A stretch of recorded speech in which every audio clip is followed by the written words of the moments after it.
മുത്തപ്പൻ്റെ ഭക്തന്മാർ ഏറെയുണ്ടെങ്കിലും മുത്തപ്പൻ്റെ ചരിത്രത്തെക്കുറിച്ച് ഭക്തന്മാർക്ക് ആർക്കും യാതൊരുവിധ അറിവും ഇല്ലെന്നുള്ളതാണ് വസ്തുത. ആദ്യകാലങ്ങളിൽ മുത്തപ്പൻ ഭക്തന്മാരായി ഉണ്ടായിരുന്നത് കണ്ണൂർ ജില്ലയിൽ മാത്രമാണ്. പിന്നീട് മുത്തപ്പൻ്റെ പ്രസിദ്ധി ഈ കേരളത്തിലാകമാനം വ്യാപിച്ചു. ഇന്ന് കേരളത്തിൽ മാത്രമല്ല, കേരളത്തിന് വെളിയിലും മുത്തപ്പനെ ആരാധിക്കുകയും കെട്ടിയാടിക്കുകയും ചെയ്യുന്നുണ്ട്. എന്തിനു പറയുന്നു, വിദേശ രാജ്യങ്ങളിൽ പോലും മുത്തപ്പനെ ആടിക്കാറുണ്ട് എന്നുള്ളതൊരു വസ്തുതയാണ്. അപ്പോൾ അങ്ങനെയുള്ള മുത്തപ്പൻ്റെ ചരിത്രം എന്താണെന്ന് അറിയാൻ ഭക്തന്മാർക്കെല്ലാം താല്പര്യമുണ്ടായിരിക്കും. അതിലേക്കായി മുത്തപ്പൻ്റെ ഭക്തന്മാർ ആദ്യം സമീപിക്കുന്നത് മുത്തപ്പൻ്റെ ആരൂഢസ്ഥാനമായ കുന്നത്തൂർപ്പാടി നായനാരെയാണ്. അദ്ദേഹമാണ് കുന്നത്തൂർപ്പാടിയുടെ അധിപൻ. അദ്ദേഹം മഹാവിഡ്ഢിയും യാതൊരുവിധ പരിജ്ഞാനവും ഇല്ലാത്തൊരു വ്യക്തിയാണ്. അതിൻ്റെ പ്രത്യക്ഷമായ ഉദാഹരണമാണ് നായനാരുടെ ഭരണകാലത്ത് കുന്നത്തൂർപ്പാടിയിലെ സപ്ലിമെൻറ്റിൽ അദ്ദേഹം എഴുതിയിരിക്കുന്നത് മുത്തപ്പൻ ആദ്യമായും കല്ലാക്കി മാറ്റിയ ആൾ ചന്ദൻ എന്ന തീയനെയാണെന്ന്. ഒരിക്കലുമല്ല, മുത്തപ്പൻ ആദ്യം കല്ലാക്കി മാറ്റിയത് ചന്ദൻ എന്ന അടിയാനാണ്. ആ ചന്ദനാണ് ഇന്ന് കുന്നത്തൂർപ്പാടിയിലെ പ്രധാന കാർമ്മികൻ. തൻ്റെ ക്ഷേത്രത്തിലെ പ്രധാന കാർമ്മികനെക്കുറിച്ച് പോലും ഒരു ചുക്കും അറിയാത്ത മനുഷ്യൻ വിഡ്ഢിയാണോ അതോ പടുവഡ്ഡിയാണോ എന്ന് ജനങ്ങൾ തീരുമാനിക്കട്ടെ. പിന്നെ രണ്ടാമത് ജനങ്ങൾ സമീപിക്കുന്നത് മുത്തപ്പൻ്റെ നിത്യോത്സവം നടത്തുന്ന പറശ്ശിനിക്കടവ് മടപ്പുരയുടെ മാനേജരാണ്. അദ്ദേഹത്തിന് മാനേജരും മാത്രമല്ല മടയനും കൂടിയാണ്. അദ്ദേഹത്തിന് യാതൊരു വിവരവും ഇല്ലെന്നുള്ളത് മറ്റൊരു വസ്തുതയാണ്. മുത്തപ്പൻ യാതൊരു വിവരമില്ലെന്നുള്ളത് മറ്റൊരു വസ്തുതയാണ്. അതിൻ്റെ പ്രത്യക്ഷമായ ഉദാഹരണമാണ് ദൂരദർശൻകാർ കണ്ണൂർ ജില്ലയിൽ അവരുടെ ഓഫീസ് സ്ഥാപിച്ചപ്പോൾ ഒരു മുത്തപ്പനെക്കുറിച്ചൊരു ഡോക്യുമെൻ്ററി ചെയ്യാൻ ഭാവിച്ചു. അതിലേക്കായി മടയനെ ഇൻ്റർവ്യൂ ചെയ്യാൻ തീരുമാനിച്ചു. പറശ്ശിനിക്കടവിൽ വന്ന് മടയനെ ഇൻ്റർവ്യൂ ചെയ്തപ്പോൾ അവർ ആവശ്യപ്പെട്ടത് മുത്തപ്പൻ്റെ ക്ഷേത്രത്തിൻ്റെ ഐതിഹ്യം പറയാൻ വേണ്ടിയാണ്, അഥവാ മുത്തപ്പൻ്റെ ഐതിഹ്യം പറയാൻ വേണ്ടിയാണ്. അന്ന് ആ മടയൻ പറഞ്ഞത്, പണ്ട് ഈ ക്ഷേത്രം പുല്ലായിരുന്നു, പിന്നീടാണ് ഇത് ചെമ്പാക്കിയത് മാറ്റിയത്. ഒരു ക്ഷേത്ര ഐതിഹ്യം പോലും അറിയാത്തൊരു മടയനെക്കുറിച്ച് നാം എന്താണ് പറയേണ്ടത് എന്ന് യാതൊരു നിശ്ചയവുമില്ല. അദ്ദേഹം വിഡ്ഢിയാണോ പടുവിഡ്ഢിയാണോ അതിലും വലിയ വിഡ്ഢിയാണോ എന്ന് നമുക്ക് പറയാൻ സാധ്യമല്ല. പിന്നെ മറ്റൊരു കാര്യം, പിന്നീട് ആൾക്കാർ സമീപിക്കുന്നത് കോലധാരികളെയാണ്. കോലധാരികൾ ഞങ്ങളാണ് മുത്തപ്പൻ്റെ കോലം കെട്ടുന്നത്, ഞങ്ങൾക്കാണ് മുത്തപ്പനെക്കുറിച്ച് കൂടുതൽ അറിയുക എന്നൊരു തെറ്റായ ധാരണ കോലധാരികൾക്കുണ്ട്. ഞാൻ അവരോട് അവരും പറയുന്നത് മുത്തപ്പൻ വിഷ്ണുവാണെന്നാണ്. ഞാൻ അവരോട് ചോദിച്ചൊരു ചോദ്യമുണ്ട്. ഒരു ബസ് ഡ്രൈവർ 50 കൊല്ലമായി ഒരു ബസ് ഓട്ടുന്നു എന്ന് വിചാരിക്കുക. അദ്ദേഹത്തിന് സ്റ്റാറിങ് കൺട്രോളും ഓൺ ഓഫ് മാത്രമേ അറിയുകയുള്ളൂ. അതുപോലെ എത്രയോ കാലമായി മുത്തപ്പൻ കോലം കെട്ടിയാടുന്ന വണ്ണാൻ മലയും ചെണ്ട കൊട്ടുമ്പോൾ തുള്ളുക എന്നുള്ളത് മാത്രമാണ്. അല്ലാതെ മുത്തപ്പൻ്റെ ചരിത്രത്തെക്കുറിച്ച് അന്വേഷിക്കാനോ കണ്ടെത്താനോ അവർക്ക് ഇന്നേ വരെ സാധിച്ചിട്ടില്ല എന്നുള്ളതാണ്. മുത്തപ്പൻ്റെ ചരിത്രത്തെക്കുറിച്ച് ഭക്തന്മാരിൽ കൺഫ്യൂഷൻ ഉണ്ടാക്കുന്ന ഒരു സംഭവമാണ് ഇവിടെ 2 മുത്തപ്പന്മാരെ കെട്ടിയാടിക്കുക എന്നുള്ളത്. ഇതിൽ ഏത് മുത്തപ്പനാണ് പ്രാധാന്യം, ആ മുത്തപ്പന് പ്രാധാന്യമുണ്ടാകാനുള്ള കാരണം എന്താണ് എന്നുള്ള കാര്യം ഭക്തന്മാർക്ക് അറിയില്ലെന്നുള്ളത് ഒരു വസ്തുതയാണ്. അറിയില്ലെന്നുള്ളത് മാത്രമല്ല, ഭക്തന്മാരുടെ ഒരു കൺഫ്യൂഷൻ, ഒരു സംശയം ഉണ്ടാക്കുന്ന നടപടിയാണത്. അപ്പോൾ ഇവിടെ തിരുവപ്പന വെള്ളാട്ടത്തിനെ കെട്ടിയാടിക്കുന്നുണ്ട്. തിരുവപ്പനയാണ് യഥാർത്ഥത്തിൽ അവതാരപുരുഷൻ പാടിക്കുറ്റി കണ്ടുകിട്ടിയ ദേവൻ. ഇദ്ദേഹം തിരുവപ്പനയാണ്. വെള്ളാട്ടം എന്ന് പറയുന്നത് ഒരു ഉപദേവൻ മാത്രമാണ്. എന്നാൽ ഈ വെള്ളാട്ടത്തിനാണ് പറശ്ശിനിക്കടവിൽ പ്രാധാന്യമെന്ന് പല വിഡ്ഢികളായ എഴുത്തുകാരും എഴുതിയിട്ടുണ്ട്. അവരെയൊക്കെ പ്രോത്സാഹിപ്പിക്കുന്ന നടപടിയാണ് പറശ്ശിനിക്കടവിലെ മടയൻ മുതലായ ആൾക്കാർ സ്വീകരിച്ചിരിക്കുന്നത്. അവർക്ക് ആവശ്യം കാലാകാലമായി അവരുടെ ഫോട്ടോ ഇത്തരം പുസ്തകങ്ങളിൽ പ്രസിദ്ധീകരിക്കുക എന്നുള്ളതാണ്. അത് വലിയൊരു ക്രെഡിറ്റായി അവർ അംഗീകരിക്കുന്നു. അങ്ങനെയുള്ള പുസ്തകങ്ങൾ എഴുതുന്നവർ എന്ത് വിഡ്ഢിത്തം എഴുതിയാലും, വിഡ്ഢിത്തം എന്താണെന്ന് ഈ മടയന്മാർക്കറിയില്ല, എന്ത് വിഡ്ഢിത്തം എഴുതിയാലും അവരെ പ്രോത്സാഹിപ്പിക്കുക എന്നുള്ളത് ഹീനമായ നടപടിയാണ് പറശ്ശിനിക്കടവിലെ മടയന്മാർ സ്വീകരിച്ചു പോരുന്നത്. ആ രീതിയിൽ മുത്തപ്പൻ്റെ ചരിത്രത്തെക്കുറിച്ച് യഥാർത്ഥ വിവരം ഭക്തന്മാർക്ക് നൽകുക എന്ന ഉദ്ദേശത്തോടു കൂടിയാണ് ഞാൻ മുത്തപ്പൻ്റെ ചരിത്രത്തെക്കുറിച്ച് ഗവേഷണം ചെയ്യാൻ ആരംഭിച്ചത്. ഇനി നമുക്ക് മുത്തപ്പൻ്റെ ചരിത്രത്തിലേക്ക് കിടക്കാം. ഏരിവൈശി എന്നൊരു ഗ്രാമത്തിൽ പാടിക്കുറ്റി എന്നൊരാളും അതുപോലെ തന്നെ മഹാദേവൻ എന്നൊരാളും ഭാര്യാഭർത്താക്കന്മാരെ വാണിരുന്നു. കാലം ഏറെ കഴിഞ്ഞിട്ടും അവർക്ക് സന്താന സൗഭാഗ്യം കൈവന്നില്ല. അവർ ഒരുപാട് ഔഷധങ്ങൾ സേവിച്ചു, ധാരാളം ദാനധർമ്മങ്ങൾ ചെയ്തു, എന്നിട്ടും ഒരു ഫലവും കാണായികയാൽ അവർ ജ്യോതിഷനെ വിളിച്ച് പ്രശ്നം ചിന്തിച്ചതിൻ്റെ ഫലമായി ജ്യോതിഷൻ പറഞ്ഞത് പയ്യാവൂരിലെ കിരാതമൂർത്തിയെ ധ്യാനിക്കുക എന്നതാണ്. അപ്പോൾ ജ്യോതിഷൻ്റെ ഇത് പ്രകാരം നിർദ്ദേശപ്രകാരം പാടിക്കുറ്റി എന്നും പയ്യാവൂരിലെ കിരാതമൂർത്തിയെ ധ്യാനിക്കുക ഒരു പതിവാക്കി. ഒരു ദിവസം പാടിക്കുറ്റി നിദ്രാവസ്ഥയിൽ പാടിക്കുറ്റിയുടെ മുന്നിൽ സാക്ഷാൽ പരമേശ്വരൻ പ്രത്യക്ഷപ്പെട്ട് പാടിക്കുറ്റിയോട് പറഞ്ഞു, നിനക്ക് സന്താന സൗഭാഗ്യം ഉടനെ കൈവരുമെന്ന്. പാടിക്കുറ്റി ആകെ അമ്പരന്നു. താൻ ഒരു ഗർഭിണി പോലുമായില്ല, എങ്ങനെയാണ് സന്താന സൗഭാഗ്യം എനിക്ക് കൈവരിക എന്നവൾ ശങ്കിച്ചു. എങ്കിലും ദൈവനിശ്ചയമാണ്, അതെങ്കിലും എങ്ങനെയെങ്കിലും സംഭവിക്കുമെന്ന് ആ സ്ത്രീ ധരിക്കുകയുണ്ടായി. അവരങ്ങനെ പൂർണ്ണ അവർ അതോടുകൂടി അവർ നിദ്രയിലാണ്ടു. പിറ്റേ ദിവസം അവർ ഉണർന്നു തോഴിമാരോടുത്ത് പുഴക്കടവിലേക്ക് കുളിക്കാൻ പോയി. പുഴക്കടവിലേക്ക് കുളിക്കാൻ പോയ സമയത്ത് പാടിക്കുറ്റി ഒന്ന് മുങ്ങുന്ന സമയത്ത് അവരുടെ കർണപുടങ്ങളിൽ ചിലമ്പൊലിനാദം കേൾക്കുന്നു. അവൾ നിവർന്ന് നിന്ന് നാലുപാടും കണ്ണോടിച്ചപ്പോൾ ഒന്നും അവരുടെ ദൃഷ്ടിക്ക് ഗോചരമായില്ല. അവർ വീണ്ടും മുങ്ങുന്നു. വീണ്ടും അവളുടെ കർണപുടങ്ങളിൽ ഈ ചിലമ്പൊലിനാദം കേൾക്കുന്നു. അപ്പോഴും തിരിഞ്ഞു നോക്കിയപ്പോഴും അവൾക്കൊന്നും കാണാൻ സാധിച്ചില്ല. മൂന്നാമതവൾ മുങ്ങി ഇണർന്ന് നോക്കിയപ്പോൾ തൻ്റെ മുന്നിൽ കിടക്കുന്ന ഒരു കല്ലിൽ ഒരു കുട്ടി കൈകാലിട്ടടിച്ച് കിടക്കുന്ന കാഴ്ചയാണ് കണ്ടത്. അവൾ നീന്തി ഉടനെ ആ കുട്ടിയുടെ അടുത്ത് ചെന്ന് ആ കുട്ടിയെ വാരിപ്പുണർന്ന് ആ കുട്ടിയുമായി തോഴിമാരോടൊപ്പം അവളുടെ ഇല്ലത്തേക്ക് യാത്രയായി. കുട്ടികളില്ലാതെ വിഷമിക്കുന്ന അയ്യങ്കരക്കും ഈ കുട്ടിയെ കണ്ടപ്പോൾ വളരെ വർദ്ധിച്ച സന്തോഷമാണ് ഉണ്ടായത്. അയ്യങ്കരയും പാടിക്കുറ്റിയും ഈ കുട്ടിയെ അങ്ങേയറ്റം ലാളിച്ചു വളർത്തുകയുണ്ടായി. കുട്ടി വലുതായപ്പോൾ ഉപനയനം പോലും കഴിപ്പിച്ചു. ബ്രാഹ്മണ ആചാരപ്രകാരം ഉപനയനം കഴിപ്പിച്ചു. കുട്ടി കുറച്ചുകൂടി വലുതായപ്പോൾ അടുത്ത ആദിവാസികളായ കുട്ടികളോടൊപ്പം കളിക്കുവാനും കാട്ടിൽ പോകുവാനും തുടങ്ങി. കാട്ടിൽ പോകുവാനും തോന്നിയെന്ന് മാത്രമല്ല, പക്ഷി മൃഗാദികളെ ഏതുകൊന്ന് അത് ചുട്ടു തിന്നാനും തുടങ്ങി. പലപ്പോഴും അങ്ങനെ ചുട്ടു തിന്നുന്നത് ഇല്ലത്ത് കൊണ്ടുവന്നിട്ടായിരിക്കും. അങ്ങനെ ഇല്ലത്ത് നിന്ന് മത്സ്യമാംസകൃതി ചുടുന്ന മണം വമിക്കുന്നത് അടുത്ത ഇല്ലക്കാർക്കൊക്കെ വളരെ അരോചകമായി. അവർ ഈ കാര്യം അയ്യങ്കര വാഴുന്നവരോട് പറയുകയുണ്ടായി. ഇതിൽ ക്ഷുഭിതനായ അയ്യങ്കാര പാടിക്കുറ്റിയെ ശകാരിച്ചു.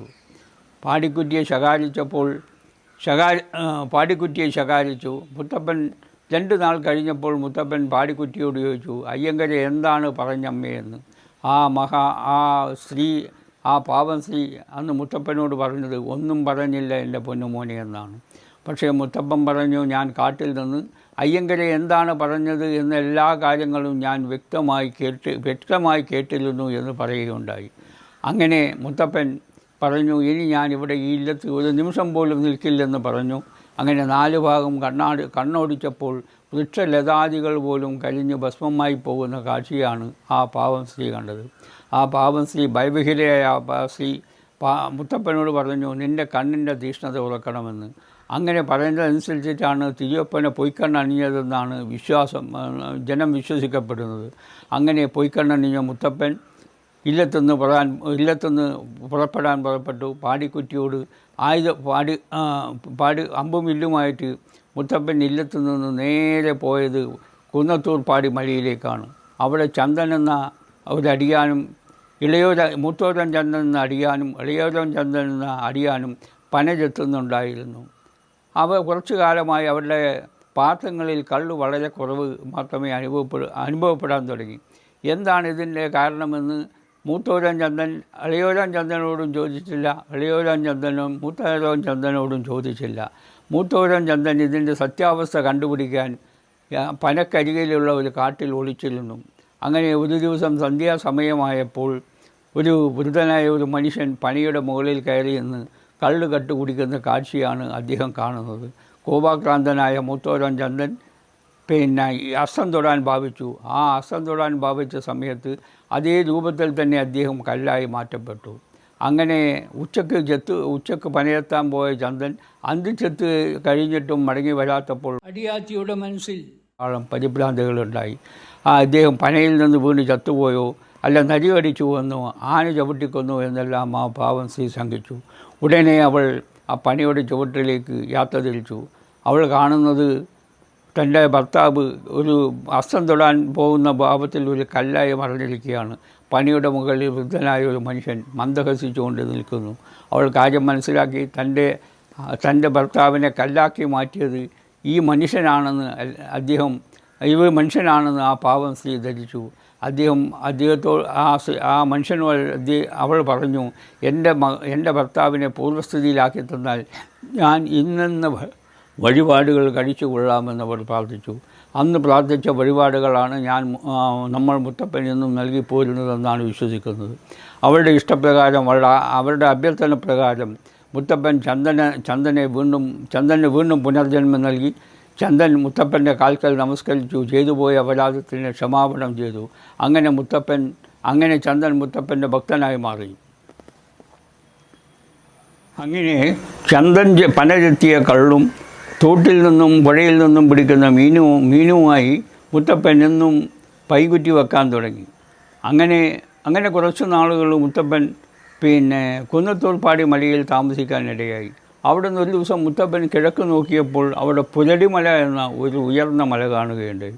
മുത്തപ്പൻ എന്തായാലും അവിടേക്ക് പോകാൻ തീരുമാനിച്ചു. അക്കാലത്ത് രാജ്യം ഭരിച്ചിരുന്നത് പഴശ്ശി രാജവംശമാണ്. പഴശ്ശി രാജാവിൻ്റെ ആസ്ഥാനമായിരുന്നു അന്ന് പുരളിമല. മുത്തപ്പൻ അവിടെ ചെന്നപ്പോൾ പുരളിമലയിൽ പഴശ്ശി രാജാവ് രാജ്യം ഭരിക്കുന്ന കാഴ്ചയാണ് കണ്ടത്. അദ്ദേഹം പാവപ്പെട്ട ജനങ്ങളെ ഒരുപാട് ദ്രോഹിക്കുകയും വിഷമിപ്പിക്കുകയും ചെയ്യുന്നത് മുത്തപ്പനെ വളരെയേറെ ദുഃഖിതനാക്കി. മുത്തപ്പൻ പഴശ്ശി രാജാവോട് അവിടെ ചെന്നതിന് ശേഷം പഴശ്ശി രാജാവിനോട് യുദ്ധം പ്രഖ്യാപിച്ചു. പഴശ്ശി രാജാവിനെയും സൈന്യത്തെയും മുത്തപ്പൻ ഏകനായി നേരിട്ടു. യുദ്ധത്തിൽ കൂടി അദ്ദേഹത്തിൻ്റെ രാജ്യം മുഴുക്കെ പിടിച്ചടക്കിയതിന് ശേഷം മുത്തപ്പൻ അവസാനം പറഞ്ഞു, എനിക്ക് നിൻ്റെ രാജ്യമൊന്നും ആവശ്യമില്ല, രാജ്യം ഞാൻ നിനക്ക് വിട്ടുതരാൻ തീരുമാനിച്ചിരിക്കുന്നു. പക്ഷേ ഒരു കണ്ടീഷൻ മാത്രം, പാവങ്ങളെ മേലാൽ നീ ദ്രോഹിക്കരുതെന്ന്. അങ്ങനെ കരാർ ഇയാൾ സ്വീകരിക്കുന്നു. അങ്ങനെ മുത്തപ്പൻ രാജ്യം മുഴുക്കെ പഴശ്ശി രാജാവിന് വിട്ടുകൊടുക്കുന്നു. അവിടെ മുത്തപ്പൻ ഈ സംഭവം കഴിഞ്ഞതിന് ശേഷം മുത്തപ്പൻ ഒരു കോളിമരത്തിൻ്റെ കീഴെ വിശ്രമിക്കുന്നു. ഒരു കോളിമരത്തിൻ്റെ മേലെ അമ്പും വില്ലും ചാരി വിശ്രമിക്കുന്നു. ആ വിശ്രമമൊക്കെ കഴിഞ്ഞ സമയത്ത്, അമ്പും വില്ലും എടുക്കുന്ന സമയത്ത് ഈ അമ്പ് ഒരു പുറ്റിൽ തട്ടുന്നു. ആ പുറ്റിൽ നിന്നാണ് വെള്ളാട്ടം പുറത്തു വന്നത്. അതുകൊണ്ട് വെള്ളാട്ടത്തിൻ്റെ നമ്പല മുത്തപ്പൻ, അതിൽ പുറ്റിൽ നിന്ന് വന്ന മുത്തപ്പൻ എന്നൊരു പേരുണ്ട്. അങ്ങനെ വെള്ളാട്ടവും തിരുവപ്പനെയും മുത്തപ്പനും ചങ്ങാതിമാരായി ഇങ്ങനെ പ്രയാണം ചെയ്തു. അങ്ങനെ പുരളിമലയിലും പരിസരത്തുമുള്ള ധാരാളം ഗോഡൗണുകൾ പിടിച്ചെടുക്കുകയും അതിലുള്ള ധാന്യങ്ങൾ സാധാരണക്കാർ വിതരണം ചെയ്യുകയും ചെയ്തു. ഇത് ആൾക്കാരിൽ ഒരുപാട് വിഷമങ്ങളുണ്ടാക്കി. പക്ഷേ അവർ മനസ്സിലാക്കി, മുത്തപ്പനെ നേരിട്ട് യുദ്ധത്തിൽ ഒരിക്കലും പരാജയപ്പെടാൻ കഴിയില്ലെന്ന വസ്തുത അവർ മനസ്സിലാക്കി. അവർ ചതിയിൽ കൂടി മുത്തപ്പനെ കൊല്ലാൻ തീരുമാനിച്ചു.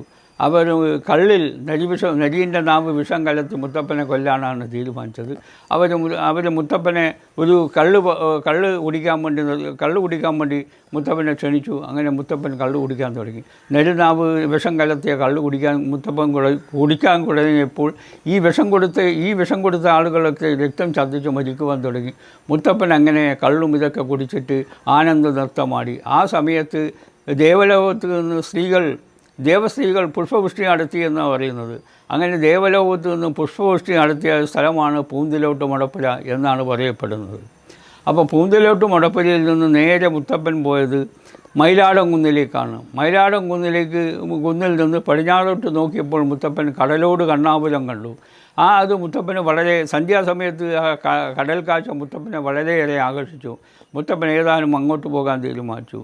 അവിടെ എത്തിപ്പെട്ടപ്പോൾ വലിയ മുത്തപ്പന്, അതായത് തിരുവപ്പനയ്ക്ക് ആ സ്ഥലം അത്ര പിടിച്ചില്ല. മുത്തപ്പൻ എന്ത് ചെയ്തു എന്ന് പറഞ്ഞാൽ നേരെ കിഴക്ക് നോക്കി ഒരു അസ്തം തൊടുത്തു വിട്ടു. ആ അസ്തം വന്ന് തറച്ചത് പറശ്ശിനിക്കടവിലെ ഒരു കാഞ്ഞിര മരത്തിലാണ്. ആ കാലത്ത് കാഞ്ഞിര മരത്തിൻ്റെ ചുവട്ടിൽ നിന്ന് ഒരു വണ്ണാൻ മത്സ്യം പിടിക്കുന്നുണ്ടായിരുന്നു, ചൂണ്ടയിട്ട് മത്സ്യം പിടിക്കുന്നുണ്ടായിരുന്നു. അപ്പോൾ ഒരു ദിവസം വണ്ണാൻ ഈ മത്സ്യത്തെ ചൊട്ടി മേലോട്ട് എടുക്കുന്നതിനിടെ ഈ അസ്തം വണ്ണാൻ്റെ ദൃഷ്ടിയിൽപ്പെട്ടു. ഈ കാര്യം സ്ഥലമുടമയും തൻ്റെ മേലാളനുമായ കുന്നുമ്മൽ കാരണവരോട് വണ്ണാൻ അഭ്യർത്ഥിച്ചു. വണ്ണാൻ പറയുകയുണ്ടായി. അതുപ്രകാരം കുന്നുമ്മൽ കാരണവരും വണ്ണാനും കൂടി വന്ന് നോക്കിയപ്പോൾ ഈ കാഞ്ഞിര മരത്തിൽ അസ്തം തളച്ചതായി കണ്ടുമുട്ടി. ആ അസ്തത്തിന് ഭയങ്കരമായ പ്രകാശമുണ്ടായിരുന്നു. അപ്പോൾ ഇതേക്കുറിച്ച് മുത്തപ്പൻ പ്രശ്നചിന്ത ചെയ്തതിൽ ഇവിടെ വന്നത് മുത്തപ്പനാണെന്നും ആ മുത്തപ്പനെ ഇവിടെ മടപ്പുര പണിത് പൂജിക്കണമെന്നും പ്രശ്നവശാൽ കണ്ടു എന്നും, അല്ല മുത്തപ്പൻ മോഹാലസ്യം പൂണ്ടു, ആ മോഹാലസ്യത്തിൽ മുത്തപ്പൻ അരുളി ചെയ്തു എന്നും പറയപ്പെടുന്നു. രണ്ട് വാദഗതികളുണ്ട് ഇക്കാര്യത്തിൽ. ഏതായാലും മുത്തപ്പൻ്റെ ക്ഷേത്രം പണിത് മുത്തപ്പനെ പറശ്ശിനിക്കടവിൽ ആരാധിക്കാൻ തുടങ്ങി.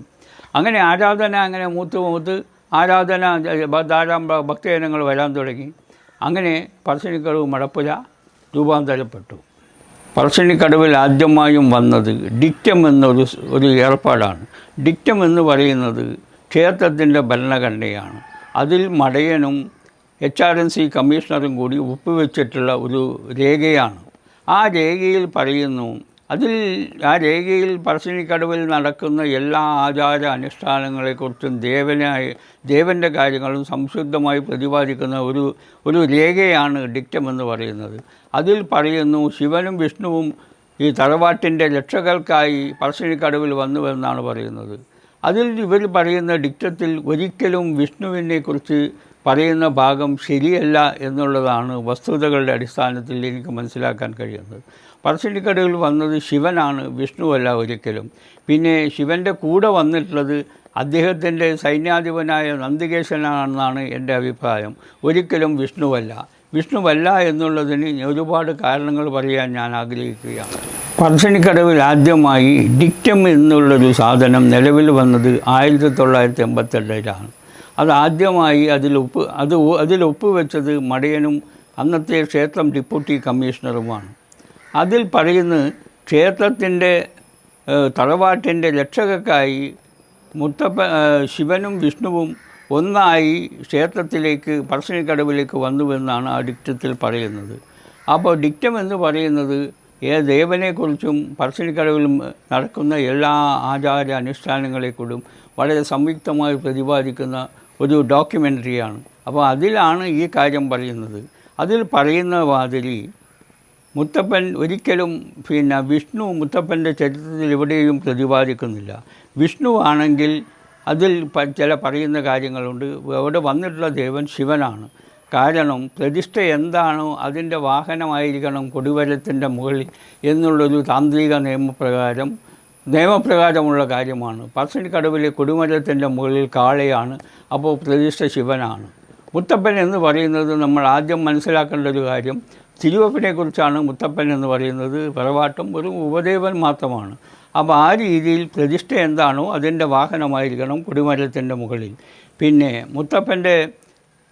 മുത്തപ്പൻ്റെ മുടി വെക്കുന്നത് ആ 5 നാഗവടത്തിൻ്റെ മേലെയാണ്.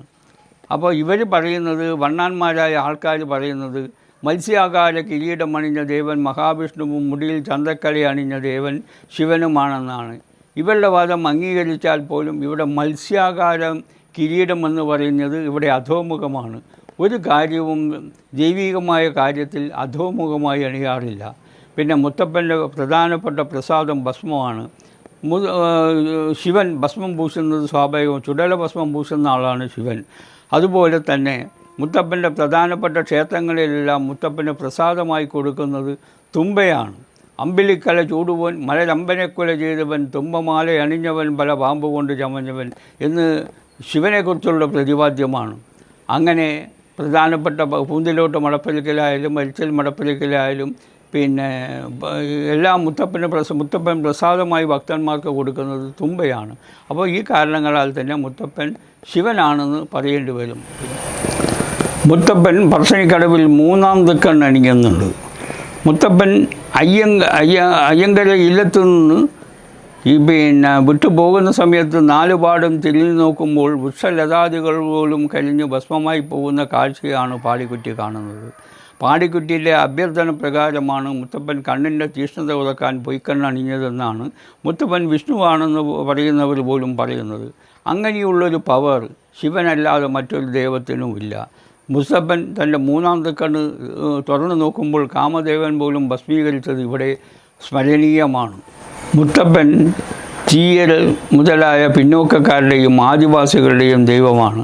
അപ്പോൾ ആ ദൈവത്തിൻ്റെ പ്രതിഷ്ഠ ഒരിക്കലും ശ്രീനാരായണ ഗുരുദേവൻ ശിവപ്രതിഷ്ഠയല്ലാതെ വിഷ്ണു പ്രതിഷ്ഠ നടത്തിയിട്ടില്ല. ഇത് കാണിക്കുന്നത് മുത്തപ്പൻ മുത്തപ്പൻ എന്ന് പറയുന്നത് ശിവനാണെന്നാണ്. കാരണം മുത്തപ്പൻ ആദിവാസികളുടെയും പിന്നേക്കാരുടെയും ദൈവമാണ്. മുത്തപ്പൻ ശിവനാണെന്നുള്ളതിൻ്റെ പ്രത്യക്ഷമായ ഉദാഹരണമാണ് മുത്തപ്പൻ്റെ വളർത്തമ്മയായ പാടിക്കുട്ടിയെ കുന്നത്തൂർ പാടിയിൽ കെട്ടിയാടിക്കുന്നത് പാർവതി സങ്കല്പത്തിലാണ്. 1988 എഴുതിയ ഡിക്റ്റത്തിൽ പറയുന്നു, പൈൻകുറ്റിക്ക് കഴിക്കാൻ 4 ലിറ്റർ കള്ള് വേണമെന്നും കരിങ്കലശത്തിന് 5 ലിറ്റർ കള്ള് വേണമെന്നും എഴുതി കണ്ടു. അതായത് 1947 മുതൽ പറശ്ശിനിക്കടവിൽ മുത്തപ്പന് മദ്യം നിവേദിക്കാറില്ല എന്നുള്ളൊരു വസ്തുതയാണ്. എന്നിട്ട് പോലും 1988 എഴുതിയ ഇതിൽ മുത്തപ്പന് പൈൻകുറ്റിക്ക് 4 ലിറ്റർ കള്ളും കരിങ്കൽശത്തിന് 5 ലിറ്റർ കള്ളും വേണമെന്ന് എഴുതിയത് വളരെ ഗുരുതരമായൊരു തെറ്റും ഭക്തജനങ്ങളോടുള്ള കൊടിയ വഞ്ചനയുമാണ്. ഈ നഗ്നമായ ഈ സത്യം ഭക്തന്മാരിൽ നിന്ന് മറച്ചു വെക്കുക എന്നുള്ളൊരു ഹീനമായ കൃത്യമാണ് മടയൻ ചെയ്തിട്ടുള്ളതെന്ന് വേണം കരുതാൻ. എന്താണ് മുത്തപ്പന് മദ്യം നിവേദിക്കാറില്ലാത്തതിൻ്റെ കാരണമായി പറയുന്നതെന്ന് നമുക്ക് നോക്കാം. 1947 പറശ്ശിനിക്കടവ് അടങ്ങുന്ന മലബാർ പ്രദേശം മദ്രാസ് സംസ്ഥാനത്തിൻ്റെ ഭാഗമായിരുന്നു. മദ്രാസ് സംസ്ഥാനത്തിലാണ് ആദ്യമായും മദ്യവർജനം നടപ്പിലാക്കിയ സംസ്ഥാനം. ഇന്ത്യയിൽ ആദ്യമായും മദ്യവർജനം നടപ്പിലാക്കിയ സംസ്ഥാനം. മുത്തപ്പന് നിവേദ്യത്തിനായി 5 തെങ്ങ് എത്തുവാൻ മദ്രാസ് ഗവൺമെൻറ് സ്പെഷ്യൽ ഓർഡർ ഇറക്കി. ദേവപ്രശ്നം ചിന്തിച്ചതിൽ മുത്തപ്പൻ പറഞ്ഞു, ഇനി മുതൽ എനിക്ക് കള്ള് വേണ്ട, കരിക്കൻ വെള്ളം മാത്രം മതിയെന്നാണ് കണ്ടത്. അന്ന് മുതൽ ഇന്നേ വരെ മുത്തപ്പന് പറശ്ശിനിക്കടവിൽ കള്ള് നിവേദിക്കാറില്ല. എങ്കിലും ഭക്തജനങ്ങൾക്കും പൊതുജനങ്ങൾക്കും മുത്തപ്പൻ പറശ്ശിനിക്കടവിൽ മദ്യം കഴിക്കുന്നുണ്ടെന്നാണ് വെപ്പ്. അത് ദൂരീകരിക്കാൻ മടയൻ ഒന്നും ചെയ്തില്ലെന്ന് മാത്രമല്ല, അത്തരം വിശ്വാസത്തെ പ്രോത്സാഹിപ്പിക്കുന്ന നടപടിയാണ് മടയൻ ചെയ്തത്. ഈ സതീശൻ പോലും ആ ഡിക്റ്റത്തിനെ ഫോളോ ചെയ്യുന്ന ഒരാളാണ്. ഈ സതീശൻ ചെയ്തതും അത്രയും ഗുരുതരമായൊരു തെറ്റാണെന്ന് വേണം പറയാൻ. മറ്റൊരു കാര്യം പറയുന്നത് അതായത് വിളക്കുമാല എന്നൊരു വഴിപാട് പറശ്ശിനിക്കടവിൽ കഴിപ്പിക്കുന്നുണ്ട് എന്നാണ് പറയുന്നത്. മാത്രമല്ല അതിന് പൈസയും വാങ്ങിക്കുന്നുണ്ട്. അത് എങ്ങനെ അതായത് വിളക്കുമാല എന്നൊരു വഴിപാട് പറശ്ശിനിക്കടവിൽ കഴിക്കുന്നില്ല. ഒരു മുത്തപ്പൻ ക്ഷേത്രത്തിലും ഇത്തരം വഴിപാടില്ല. എല്ലാ വഴിപാടിനെക്കുറിച്ചും പറയുന്ന ഈ ഡിക്റ്റത്തിലും ഇത്തരം ഒരു വഴിപാടിനെക്കുറിച്ച് പറയുന്നില്ല. എന്നിട്ടും വിളക്കുമാലയ്ക്ക് വഴിപാട് ഭക്തജനങ്ങളിൽ വാങ്ങുന്നത് ഭക്തജനങ്ങളോടുള്ളൊരു വഞ്ചനയാണ്. അതിന് മടയനെ പ്രോസിക്യൂട്ട് ചെയ്യുക പോലും വേണമെന്നാണ് എനിക്ക് അഭിപ്രായപ്പെടാനുള്ളത്. പിന്നെ വേറൊരു കാര്യം പറയാനുള്ളത്, ഈ കരിങ്കലശത്തിന് 5 ലിറ്റർ കള്ള് വേണമെന്നാണ് പറയുന്നത്. കരിങ്കലശം അതായത് സ്വാതന്ത്ര്യത്തിന് മുൻപുള്ള കാലഘട്ടത്തെക്കുറിച്ചാണ് പറയുന്നതെങ്കിൽ കരിങ്കലശം എന്താണെന്നുള്ള കാര്യം മടയൻ അറിയില്ലെന്നുള്ളതാണ് എനിക്ക് പറയാനുള്ളത്.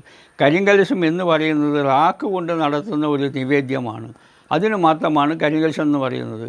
അപ്പോൾ ആ കരിങ്കലശം എന്താണെന്ന്, കരിങ്കലശം 5 ലിറ്റർ കള്ള് വേണമെന്ന് മടയൻ ഡിക്റ്റത്തിൽ എഴുതിയുകൊണ്ട് കരിങ്കലശം എന്താണെന്ന് പോലും മടയൻ അറിയില്ല എന്നുള്ളത് അങ്ങേയറ്റം ഗുരുതരമായ തെറ്റാണ്. തൻ്റെ ക്ഷേത്രത്തിൽ നടക്കുന്ന ആചാര അനുഷ്ഠാനങ്ങളെക്കുറിച്ച് ഒരു ചുക്കും അറിയാത്ത മടയനെക്കുറിച്ച് നമുക്കെന്താണ് പറയാനാവുക എന്നാണ് ഞാൻ ചോദിക്കുന്നത്.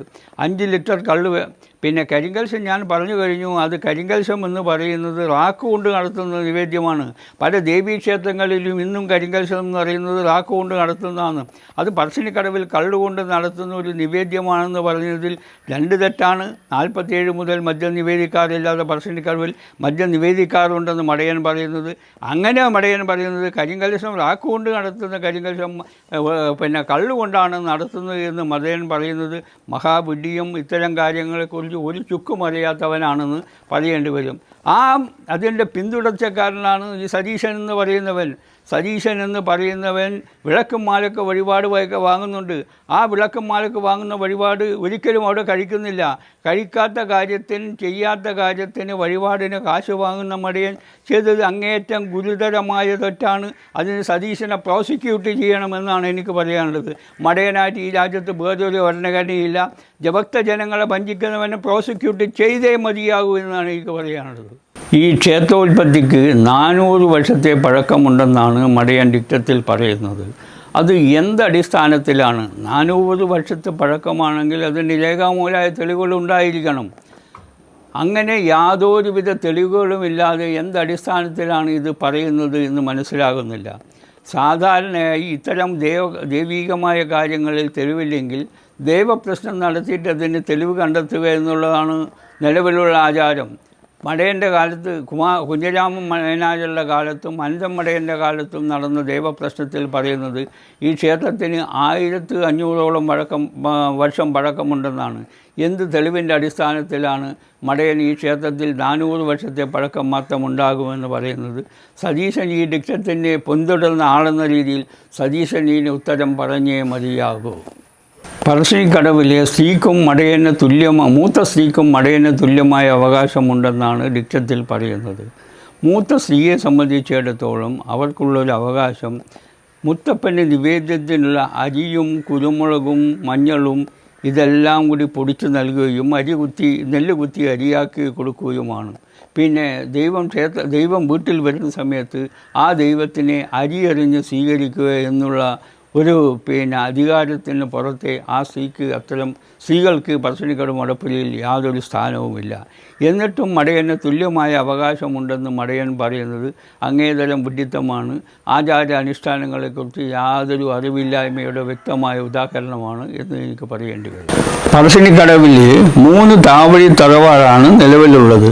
കോവൽ, കണ്ണോത്ത്, വടക്കിൽ. ഇത് കോവൽ താവഴിക്കാണ് ഏറ്റവും അധികം പ്രാധാന്യമുള്ളത്.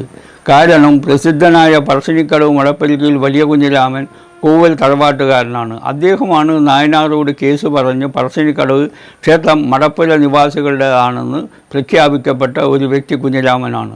അദ്ദേഹം ധർമ്മശാല മുതൽ പറശ്ശിനിക്കടവ് വരെ ആദ്യമായും റോഡുണ്ടാക്കിയത് പറശ്ശിനിക്കടവ് മടപ്പുരകൾ കുഞ്ഞിരാമനാണ്. അങ്ങനെ ആ കോവൽ താവഴിയിൽ നിന്ന് മരുമക്കളായിട്ട് ആരുമില്ല. ഡിക്റ്റത്തിൽ പറയുന്നത് കുന്നത്തൂർപ്പാടി ഉത്സവ സമയത്ത് ഈ 3 താവഴിയിലെ ജനങ്ങളും ചേർന്നുകൊണ്ട് കുന്നത്തൂർപ്പാടിയിൽ പോയി അവിടെ തെയ്യം കെട്ടുകാർക്കും പുതുവസ്ത്രങ്ങളും ദക്ഷിണയും കൊടുക്കണമെന്നാണ്. പറശ്ശിനിക്കടവ് മടപ്പുരയിൽ കോവൽ താവഴിയിൽപ്പെട്ടവരിൽ നിന്ന് മരുമക്കളായും നിലവിലില്ല. അപ്പോൾ മരുമക്കൾക്ക് മാത്രമേ ഇത്തരം ആചാരങ്ങൾ ചെയ്യാൻ പാടുള്ളൂ എന്ന് ശഠിക്കുന്നവർ പറയണം. എങ്ങനെയാണ് ഈ ആചാരം 3 തറവാട്ടിലെ ആൾക്കാരും പോയിട്ട് ഇവർക്ക് ദക്ഷിണ കൊടുക്കണമെന്ന് ഡിക്റ്റത്തിൽ പറയുന്നത് ഈ 3 താവഴിക്കാരും എങ്ങനെയാണ് പോകുന്നത്? കോവൽ താവഴിയിൽ ഇന്ന് ആരും മരുമക്കളില്ല. ഇന്ന് മരുമക്കൾക്ക് മാത്രമേ അവകാശമുള്ളൂ എന്ന് വാദിക്കുന്നവർ ഇതിന് ഉത്തരം പറയണം. എങ്ങനെ ഇത് സാധ്യമാകുമെന്നതിന് ഉത്തരം പറഞ്ഞേ മതിയാകൂ. പറശ്ശിനിക്കടവിലെ ഇന്നത്തെ മടയൻ ആരാണെന്ന് നോക്കാം. പറശ്ശിനിക്കടവിലെ ഇന്നത്തെ മടയൻ സതീശൻ എന്ന് പറയുന്ന ഒരു വ്യക്തിയാണ്. അവൻ അതിനുള്ള യോഗ്യത എന്താണെന്ന് നമുക്കൊന്ന് പരിശോധിക്കാം. പറശ്ശിനിക്കടവിലെ മടയൻ മാനേജർ, മടയൻ, ട്രസ്റ്റി എന്നീ 3 പേരുകളിലാണ് അറിയപ്പെടുന്നത്. മാനേജർ എന്ന പദവും ട്രസ്റ്റി എന്ന പദവും ഇംഗ്ലീഷാണെന്ന് നമുക്ക് എല്ലാവർക്കും അറിയാം. ഇംഗ്ലീഷ് പദം സ്വീകരിക്കുക വഴി ഇവർ കാലോചിത മാറ്റം ഉൾക്കൊണ്ടിട്ടുണ്ട് എന്നുകൂടി ഒരു ധ്വനി അതിൽ നിന്ന് നൽകുന്നുണ്ട്. പിന്നെ മടയൻ എന്ന് പറഞ്ഞാൽ മുത്തപ്പൻ്റെ ശാന്തിക്കാരനാണ്. സതീശന് ശാന്തി എന്താണെന്ന് പറഞ്ഞാൽ സതീശൻ അറിയില്ല. മുത്തപ്പൻ്റെ ശാന്തിക്കാരനും നർത്തകനുമാണ് മടയൻ. സതീശന് ശാന്തി അറിയില്ല, നൃത്തം അറിയില്ല. അങ്ങനെ മടയൻ്റെ കർമ്മങ്ങൾ യാതൊന്നും തന്നെ അറിയാത്ത സതീശൻ എന്ന് പറയുന്നത് ഒരു കടലാസ മടയനാണ് എന്ന് പറയേണ്ടി വരും. സതീശൻ ഒരു സ്ത്രീയുടെ പറശ്ശിനിക്കടവ് മടപ്പുര തറവാട്ടിലെ ഒരു സ്ത്രീയുടെ മകനാണ്. ഞാൻ പറശ്ശിനിക്കടവ് മടപ്പുര തറവാട്ടിലെ ഒരു പുരുഷൻ്റെ മകനാണ്. വയസ്സാണെങ്കിൽ എനിക്ക് സതീശനേക്കാളും 6 മാസം കൂടുതലാണ്. സതീശൻ മുത്തപ്പൻ്റെ യാതൊരുവിധ കർമ്മങ്ങളും അനുഷ്ഠിക്കുന്നില്ല. മടയൻ എന്ന് പറഞ്ഞാൽ മുത്തപ്പൻ്റെ ശാന്തിക്കാരനാണ്, നർത്തകനാണ്. സതീശന് ശാന്തി അറിയില്ല, നൃത്തം അറിയില്ല, അങ്ങനെ യാതൊരുവിധ വസ്തുക്കളും അറിയില്ല. അവനാകെയുള്ള കാര്യം മടയനായിരുന്നു കൊണ്ട് മുത്തപ്പൻ്റെ പൈസ വാങ്ങിക്കുക എന്നുള്ളതാണ്. മറ്റൊരു കാര്യത്തിലേക്കും അവൻ ശ്രദ്ധയൊന്നും ചെലുത്താറില്ല. പിന്നെ മടയൻ എന്ന് പറഞ്ഞാൽ 24 മണിക്കൂറും ക്ഷേത്രത്തിൽ ഉണ്ടായിരിക്കണമെന്നാണ് അലിഖിതമായ നിയമം. മടയന് പ്രത്യേക ഇരിപ്പിടവും പ്രത്യേക അടുക്കളയുമുണ്ട്. അപ്പോൾ സതീശൻ നിന്ന് അവൻ്റെ വീടായ കക്കാടാണ് താമസം. പറശ്ശിനിക്കടവിൽ അവൻ വല്ലപ്പോഴും ഒരിക്കൽ വന്നെങ്കിലായി ഉടനെ തിരിച്ചു പോകും. അങ്ങനെയുള്ള മടയൻ പറശ്ശിനിക്കടവിൽ നടക്കുന്ന കാര്യങ്ങളെക്കുറിച്ച് യാതൊരുവിധ അറിവുമില്ല. അവൻ്റെ കെയർ ഓഫിൽ അവൻ്റെ മക്കളാണ് ഇന്നവിടെ ഭരണം നടത്തുന്നത്. ഞാൻ എഴുത്തുകാരനാണ്, കവിയാണ്, പ്രാസംഗികനാണ്. 5-6 ഭാഷകൾ അനായാസമായി സംസാരിക്കാൻ കഴിവുള്ള വ്യക്തിയാണ്. മുത്തപ്പനെക്കുറിച്ച് ആദ്യമായും ഗവേഷണങ്ങൾ നടത്തിയിട്ടുള്ള ആളാണ്. ആരാണ് മുത്തപ്പൻ? ആരാണ് തിരുവപ്പന? തിരുവപ്പന എന്ന് പേര് വരാനുള്ള കാരണം എന്താണ്? മടപ്പുര എന്ന് പേര് വരാനുള്ള കാരണം എന്താണ്? ഇതെല്ലാം ആദ്യമായി വ്യക്തമായും പ്രതിപാദിച്ചിട്ടുള്ളൊരു കാര്യമാണ്. തിരുവപ്പന എന്നുള്ള കാരണം പേര് വരാനുള്ള കാരണം ക്ഷേത്രങ്ങൾ തെയ്യങ്ങൾക്ക് പൊതുവെ തിരു ഒപ്പന എന്ന് പറയും. മുത്തപ്പൻ വിശേഷപ്പെട്ട തെയ്യമായതിനാൽ അതിനോടുകൂടി തിരുകൂടി കൂട്ടുന്നു തിരുവപ്പന. അങ്ങനെയാണ് തിരുവപ്പനയായത്. മുത്തപ്പൻ എന്ന് പേര് വരാനുള്ള കാരണം ഈ അടിയാത്ത സ്ത്രീ ഈ പനയുടെ മുകളിൽ കാണുന്നത് പ്രായമുള്ള ഒരു മനുഷ്യനാണ്. ആ പ്രായമുള്ള മനുഷ്യനെ അവൾ ആദ്യം മൂത്തപ്പ എന്ന് വിളിക്കും. ആദിവാസികൾ അച്ഛ എന്ന് വിളിക്കല്ല, അപ്പ എന്നാണ് വിളിക്കുന്നത്. അതുകൊണ്ട് ആ പ്രായമുള്ള മനുഷ്യനെ മൂത്തപ്പ എന്ന് വിളിച്ചു. അത് കാരണമാണ് മുത്തപ്പൻ എന്ന പേര് വരാനുള്ള കാരണം. പറശ്ശിനിക്കടവിൽ ആദ്യമായിട്ട് മദ്യം 47 മുതൽ മദ്യം നിവേദിക്കാറില്ലെന്ന് കണ്ടുപിടിച്ച വ്യക്തി ഞാനാണ്. അങ്ങനെ നിരവധി കാര്യങ്ങൾ, മുത്തപ്പനെക്കുറിച്ച് നിരവധി കാര്യങ്ങൾ ഭക്തന്മാരുടെ ഇതായിട്ട് അറിവിനായിക്കൊണ്ട് എഴുതിയാണ്. ചില ആളുകൾ മുത്തപ്പൻ മടപ്പുര എന്ന് പറയും. മുത്തപ്പൻ മടപ്പുര എന്ന് പറയുന്നത് തെറ്റാണ്. മടപ്പുര എന്ന് പറഞ്ഞാൽ തന്നെ മുത്തപ്പൻ്റെ ദേവസ്ഥാനം എന്നാണ്. കലക്ട്രേറ്റ് എന്ന് പറഞ്ഞാൽ കലക്ടറുടെ ആസ്ഥാനം. ആരും കലക്ട്രേറ്റ് എന്ന് പറയില്ല. അതുപോലെ മുത്തപ്പൻ മടപ്പുര എന്ന് ചില ആളുകൾ പ്രയോഗിക്കാറുണ്ട്. അത് അട്ടർലി റോങ്ങാണ്. അത് വളരെ തെറ്റായിട്ടുള്ള കാര്യങ്ങളാണ്. ഇനി ഒരു കാര്യം കൂടി പറയാം. വാണിദാസ് ഇളയാവൂർ എന്ന ഒരു എഴുത്തുകാരനുണ്ട്. അയാൾ 2023 ഒരു അഡ്വർടൈസ് കമ്പനിക്കാരിൽ ഒരു പുസ്തകം ഇറക്കുകയുണ്ടായി. അതിൽ വാണിദാസ് ഇളയാവൂരിൻ്റെ ഒരു ലേഖനവും ഉണ്ടായിരുന്നു മുത്തപ്പനെക്കുറിച്ച്. ആ ലേഖനത്തിൽ അദ്ദേഹം പറയുന്നത് മുത്തപ്പൻ എന്ന് പറയുന്നത് ഒരു ദൈവിക ശക്തിയല്ല, കൊടകിലെ ചീനി എന്ന് പറയുന്ന ഒരു പറയനാണ്. അവൻ കൊടകൻ്റെ കാര്യസ്ഥനാണ്. പറയൻ ചീനി കടവ് പറശ്ശിനിക്കടവായെന്നാണ് അദ്ദേഹം പറയുന്നത്. കൊടകന്മാർ അവിടെ സ്ഥാപിച്ച ചീനിയുടെ സ്മരണക്കായി സ്ഥാപിച്ച സ്മാരകമാണ് കാലാന്തരത്തിൽ മടപ്പുരയായതെന്നും ചീനി എന്ന് പറയുന്നവനാണ് മുത്തപ്പനായതെന്നും വടക്കൻ ഐതിഹ്യമാലയിൽ അയാൾ വ്യക്തമായും പറയുന്നുണ്ട്. 2003 ആ പുസ്തകം 25,000 കോപ്പി പറശ്ശിനിക്കടവിൽ വിതരണം ചെയ്ത ഉത്സവത്തിന്. ആ പുസ്തകത്തിൽ മടയനെക്കുറിച്ചൊരു ലേഖനവുമുണ്ട്. അതിനെക്കുറിച്ച് എന്ന് ഒരു ഉരിയാടാൻ മടയനോ ഇന്ന് ഭരിക്കുന്ന സതീശൻ, ഇന്ന് ജീവിച്ചിരിപ്പുള്ള ആളാണ് സതീശനോ, അല്ലെങ്കിൽ നങ്ങട മടപ്പുയ എന്ന് പറയുന്ന വർഗത്തിനോ ഒരു ചുക്കും കഴിഞ്ഞില്ല എന്നുള്ളത് ഒരു യാഥാർത്ഥ്യമാണ്. ആ വടക്കൻ ഐതിഹ്യമാല വാണിദാസിന് ചുട്ട മറുപടി കൊടുത്ത ഞാനാണ്. വാണിദാസ് പറഞ്ഞു, വടക്കൻ ചീനി എന്ന് പറയുന്നത് 7 അടി നീളമുള്ള അജാന ബാഹുവാണ്. ഞാൻ പറഞ്ഞു വാണിദാസിലെ അവരുടെ വാക്കിൻ്റെ മലയാള പണ്ഡിതനെന്ന് അഭിമാനിക്കുന്ന വാണിദാസിന് വാക്കിൻ്റെ അർത്ഥം പോലും അറിയില്ലെന്ന് ഞാൻ പറയുകയുണ്ടായി. ജാനു എന്ന് പറഞ്ഞാൽ കാൽമുട്ടാണ്, അജാനബാഹു എന്ന് പറഞ്ഞാൽ കാൽമുട്ട് കടന്ന കൈയുള്ളവൻ എന്നാണ് അർത്ഥം. ആ വാക്കിൻ്റെ അർത്ഥം പോലും അറിയാത്ത വിഡ്ഢിയാണ് വാണിദാസ് ഇളയാവൂരെന്ന് ഞാൻ വളരെ വ്യക്തമായിട്ടും പറയുകയുണ്ടായി. വെള്ളാട്ടത്തെക്കുറിച്ച് അയാൾ പറഞ്ഞിട്ടത് നമ്പോല മുത്തപ്പൻ എന്ന് പറഞ്ഞാൽ കുരങ്ങ് മുത്തപ്പൻ എന്നാണ്. ഒരു പട്ടിയും പ്രതികരിക്കാൻ തയ്യാറായില്ല. ഞാനാണ് പറഞ്ഞത് നമ്പോല മുത്തപ്പനല്ല, നമ്പല മുത്തപ്പൻ. നമ്പലം എന്ന് പറഞ്ഞാൽ പുറ്റാണ്. പുറ്റിൽ നിന്ന് ഉടലെടുത്ത ദൈവമാണ് നമ്പോല മുത്തപ്പൻ. ഒരു വ്യക്തിയും പ്രതികരിച്ചില്ല, മടയം പ്രതികരിച്ചില്ല, ഒരു സതീശം പ്രതികരിച്ചില്ല, ഒരു മക്കളും പ്രതികരിച്ചില്ല. എല്ലാവരും വാലും കുണ്ടിയിൽ തിരികൊണ്ട് ഇങ്ങനെ വാണിദാസിനെ പേടിച്ചുകൊണ്ടിരിക്കുന്ന സമയത്ത് ആ വാണിദാസിന് വ്യക്തമായ മറുപടി കൊടുത്തവൻ ഞാനാണ്. അതിന് പുറമെ ഞാൻ ഒന്നുകൂടി വാണിദാസിന് എഴുതി, എൻ്റെ വിമർശനത്തിന് മറുപടി പറയാനെങ്കിൽ വാണിദാസ് ഒരു ജന്മം കൂടി ജനിച്ചെങ്കിൽ മാത്രമേ അതിന് മറുപടി പറയാൻ കഴിയുകയുള്ളത്. ഞാൻ വളരെ വ്യക്തമായും വാണിദാസിന് മറുപടി കൊടുത്തു. അങ്ങനെ വാണിദാസ് ഒരു എഴുതിയപ്പോൾ ആ രാത്രി ഒരിക്കലും എനിക്ക് ഉറക്കം പോലും കിട്ടിയില്ല. അതിന് മറുപടി പറയാനുള്ള കാര്യം ഞാൻ ആലോചിച്ചു കൊണ്ടേയിരുന്നു. ഈ മരുമക്കളെല്ലാം അന്ന് ചുമ്മാ ഉറങ്ങുകയായിരുന്നു. അതൊക്കെ ഒരു പ്രശ്നമല്ല, അവർക്ക് പ്രതിപാദിക്കാൻ സാധ്യമല്ല.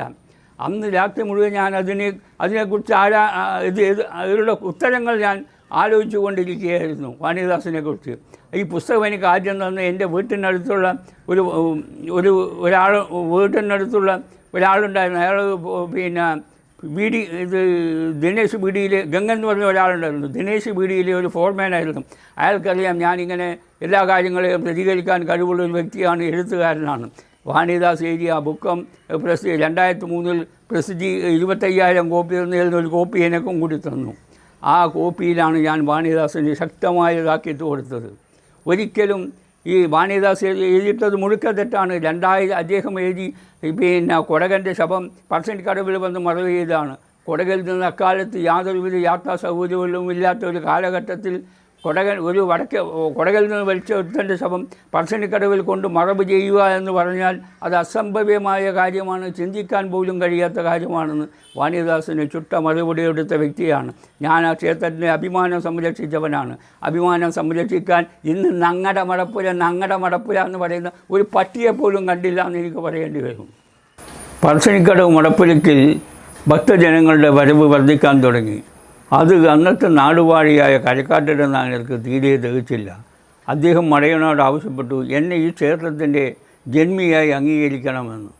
മടയൻ അല്പസ്വല്പം ഒരു മൃദു സമീപനമാണ് സ്വീകരിച്ചതെങ്കിലും എൻ്റെ അച്ചമ്മയുടെ മൂത്തമ്മയുടെ മകനായ കുഞ്ഞിരാമൻ എന്ന് പറഞ്ഞാൽ പറഞ്ഞു, നിന്നെ യാതൊരുവിധ മടയനായും ഈ ഞങ്ങളുടെ ഞങ്ങളുടെ മടപ്പുരയുടെ ജന്മിയായിട്ട് അംഗീകരിക്കുന്ന യാതൊരുവിധ പ്രശ്നവുമില്ല. മടപ്പുര എന്ന് പറഞ്ഞാൽ ഞങ്ങളുടെ തറവാട്ട് സ്വത്താണ്. അതിൻ്റെ മേലെ യാതൊരുവിധ അവകാശമോ യാതൊരുവിധ ജന്മിത്വമോ മറ്റൊരാളും ഞങ്ങൾ അനുവദിച്ചു കൊടുക്കുന്ന പ്രശ്നമേ ഇല്ല എന്ന് അദ്ദേഹം വളരെ കട്ട് ആൻഡ് ഡ്രൈ ആയിട്ട് പറയുകയുണ്ടായി. ആ സമയത്ത് കരക്കാട്ടിട നായനാർ മടപ്പുരയ്ക്കെതിരായിട്ട് ഒരു കേസ് ഫയൽ ചെയ്യുകയുണ്ടായി. അന്ന് കേസ് ഫയൽ ചെയ്യുന്ന സമയത്ത് മടപ്പുരയുടെ ജന്മിയായി നായനാരെ അംഗീകരിക്കില്ലെന്ന് പറഞ്ഞത് എൻ്റെ അച്ഛൻ്റെ മൂത്തമ്മയുടെ മകനായ കുഞ്ഞിരാമനാണ്. അദ്ദേഹത്തെ വലിയ കുഞ്ഞിരാമനെന്നും അച്ഛനെ ചെറിയ കുഞ്ഞിരാമനെന്നുമാണ് ജനം വിളിച്ചു പോന്നിരുന്നത്. അതിനു പുറമെ അദ്ദേഹത്തെ തൃച്ചംബരക്കാരൻ കുഞ്ഞിരാമനെന്നും എൻ്റെ അച്ഛനെ നണിശ്ശേരിക്കാരൻ കുഞ്ഞിരാമനെന്നും ജനം വിളിച്ചു പോന്നിരുന്നു. അതിനുള്ള പ്രധാന കാരണം അദ്ദേഹത്തിൻ്റെ അച്ഛൻ തൃച്ചംബരക്കാരനും അദ്ദേഹത്തിൻ്റെ അച്ഛൻ തൃച്ചംബരക്കാരൻ കുഞ്ഞിരാമനെന്നും എൻ്റെ അച്ഛൻ്റെ അച്ഛൻ നണിശ്ശേരിക്കാരനുമായിരുന്നു. അതുകൊണ്ടാണ് ജനം നണിശ്ശേരിക്കാരൻ കുഞ്ഞിരാമൻ തൃച്ചംബരക്കാരൻ കുഞ്ഞിരാമൻ എന്ന് വിളിച്ചു വരാനുള്ള കാരണം. പിന്നെ അങ്ങനെ നായനാർ കേസ് കൊടുത്തു.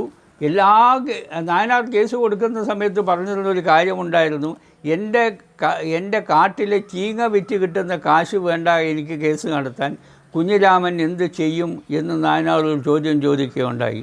ദൈവാനുഗ്രഹത്താൽ മുത്തപ്പൻ്റെ അനുഗ്രഹത്താൽ എല്ലാ കോടതികളിൽ നിന്നും കുഞ്ഞിരാമന് അനുകൂലമായിട്ടാണ് വിധി പുറപ്പെടുവിച്ചത്. അവസാനം കേസ് മദ്രാസ് ഹൈക്കോടതിയിലെത്തി. മദ്രാസ് ഹൈക്കോടതിയിലെത്തിയപ്പോൾ വക്കീൽ പറഞ്ഞൊരു കാര്യമുണ്ട്, ഇത് നായനാരുടേതാണെന്ന് തെളിയിക്കാൻ നായനാർക്കൊരു രേഖയുമില്ല, ഇത് പറശ്ശിനിക്കടവ് മടപ്പുരക്കാരിലാണെന്ന് തെളിയിക്കാൻ പറശ്ശിനിക്കടവ് മടപ്പുരക്കാർക്കും ഒരു രേഖയുമില്ല. രേഖയില്ലാത്ത സ്വത്ത് ഗവൺമെൻറ്റിലേക്ക് അവകാശപ്പെട്ടതാണ് എന്നുള്ളൊരു ക്ലോസ് ഉണ്ട്. അതുകൊണ്ട് ചിലപ്പോൾ ഇത് ഗവൺമെൻറ്റിലേക്ക് ഏറ്റെടുക്കാനും സാധ്യതയുണ്ട്, നമുക്ക് രേഖ ഹാജരാക്കാൻ കഴിയാത്ത പക്ഷം. അപ്പോൾ ആ സമയത്ത് മേനായരുടെ വക്കീൽ പറഞ്ഞൊരു കാര്യമുണ്ട്, നിങ്ങളൊരു കാര്യം ചെയ്യണം, ഞാൻ മാഹിയിൽ ഒരാളെ തരപ്പെടുത്തി തരാം, നിങ്ങൾ അദ്ദേഹത്തെ ചെന്ന് കാണണമെന്ന് പറഞ്ഞു. അപ്പോൾ അതുപ്രകാരം മാനേജർ അച്ഛനെ വിളിപ്പിച്ചു. അച്ഛന് സഹായിയായിട്ട് മറ്റൊരാളെ കൂളൻ കുഞ്ഞപ്പ എന്ന് പറഞ്ഞ ഒരാളെയും ചുമതലപ്പെടുത്തി. അദ്ദേഹം മേനായരുടെ കാര്യസ്ഥനാണ്. അച്ഛൻ ഏകാന്തമായി പോകുന്നതിന് അച്ഛന് കൂട്ടായിട്ടാണ് കൂളൻ കുഞ്ഞപ്പയും പിന്നെ ഇത് മാഹിയിലേക്ക് പോകാൻ വേണ്ടി മാനേജർ കൽപ്പിച്ചത്. അപ്പോൾ അതുപ്രകാരം അച്ഛൻ പറശ്ശിനിക്കടവ് മടപ്പുരയ്ക്കിൽ ചെന്നു, കൂളൻ കുഞ്ഞപ്പയും അവിടെ ചെന്നു. പക്ഷേ ഒരു പ്രശ്നം വന്നത് എന്ന് പറഞ്ഞാൽ മാഹിയിലേക്ക് പോകാൻ അച്ഛൻ്റെ കയ്യിലും കാശില്ല, മേനാരുടെ കയ്യിലും കാശില്ല. അപ്പോൾ അങ്ങനെ വിഷമിച്ചു കൊണ്ടിരിക്കുമ്പോൾ ഒരു ഭക്തൻ 3 പവൻ നേർച്ച കൊണ്ട് കൊടുത്തു മേനായർക്ക്. ആ 3 പവനും അച്ഛൻ്റെ കയ്യിൽ കൊടുത്തിട്ട് പറഞ്ഞു, നീ ഇതും കൊണ്ട് നേരെ പോകുന്നു. അങ്ങനെ അച്ഛനും കൂളം കുഞ്ഞപ്പിയും കൂടി നടന്ന് പാപ്പിൻശ്ശേരി വരെ നടന്നു. പാപ്പിൻശ്ശേരിയിൽ നിന്ന് വളപട്ടണത്തേക്ക് കടവ് കിടക്കണമായിരുന്നു. അപ്പോൾ പാപ്പിൻശ്ശേരിയിൽ നിന്ന് 2 പേരും കൂടി വളപട്ടണത്തേക്ക് കടവ് കടന്നു. അന്ന് കടകിന് കൊടുക്കേണ്ടത് ഒരു മുക്കാൽ എന്ന് പറഞ്ഞ നാണയമായിരുന്നു. പഴയ കാലത്തുണ്ടായിരുന്ന ഒരു നാണയമായിരുന്നു. ഒരു മുക്കാലാണ് കൊടുക്കേണ്ടത്. അത് കൊടുക്കാൻ അച്ഛൻ്റെ കയ്യിലില്ല, കാരണം ആകെയുള്ളത് ഈ 3 പവനാണ്. അപ്പോൾ കടക്കാരൻ പറഞ്ഞു, നിങ്ങളുടെ കാശ് മുന്നേ പോകുന്ന ആ വയസ്സുണ്ടെന്നിരിക്കും, നിങ്ങളെ 2 പേരും, അതുകൊണ്ട് നിങ്ങൾക്ക് സുഖമായി പോകാമെന്ന് പറഞ്ഞു. അങ്ങനെ അച്ഛൻ മാഹിയിലേക്ക് ചെല്ലും. അങ്ങനെ അച്ഛൻ മാഹിയിൽ പോകുന്നു. ആ പറഞ്ഞ വ്യക്തിക്ക് സ്റ്റാമ്പ് പേപ്പറും കൊടുക്കുന്നു. ആ സ്റ്റാമ്പ് പേപ്പറിൽ അദ്ദേഹം കൃത്രിമമായ ഒരു രേഖയുണ്ടാക്കുന്നു പറശ്ശിനിക്കടവ് മടപ്പുരയെക്കുറിച്ച്. ഇന്നത്തെ മാതിരിയല്ല, അന്ന് കൃത്രിമമായ രേഖയുണ്ടാക്കാൻ കഴിയുമായിരുന്നു. സ്റ്റാമ്പ് പേപ്പറിൽ ഒരിക്കലും ഇഷ്യൂയിങ് ഡേറ്റ് ആ കാലത്ത് കാണിച്ചിരുന്നില്ല. അങ്ങനെ രേഖയുണ്ടാക്കി ആ രേഖ ആദ്യം അടക്കയുടെ വെള്ളത്തിൽ മുക്കുന്നു, പിന്നെ വെയിലത്ത് വെച്ച് ഉണക്കുന്നു, പിന്നെ വീണ്ടും പുകയത്ത് വെക്കുന്നു. ഇങ്ങനെ 10-100 പ്രാവശ്യം റിപ്പീറ്റ് ചെയ്തപ്പോൾ ഈ കടലാസ് പഴയതാകും. അതായിരുന്നു. അങ്ങനെ കടലാസ് ആ കടലാസ് മാഹിയിലെ പിന്നെ പാറപ്പുറത്ത് വെച്ച് ഉണക്കുന്ന ജോലിയും അതിങ്ങനെ പുകയത്ത് വെക്കുന്ന ജോലിയും ഇതെല്ലാം അച്ഛനുള്ള ജോലിയായിരുന്നു, അച്ഛനും കൂട്ടുകാരനുള്ള ജോലിയായിരുന്നു. അങ്ങനെ രേഖയുണ്ടാക്കി കഴിഞ്ഞ ശേഷം ആ രേഖ വക്കീലിനെ ഏൽപ്പിക്കുന്നു.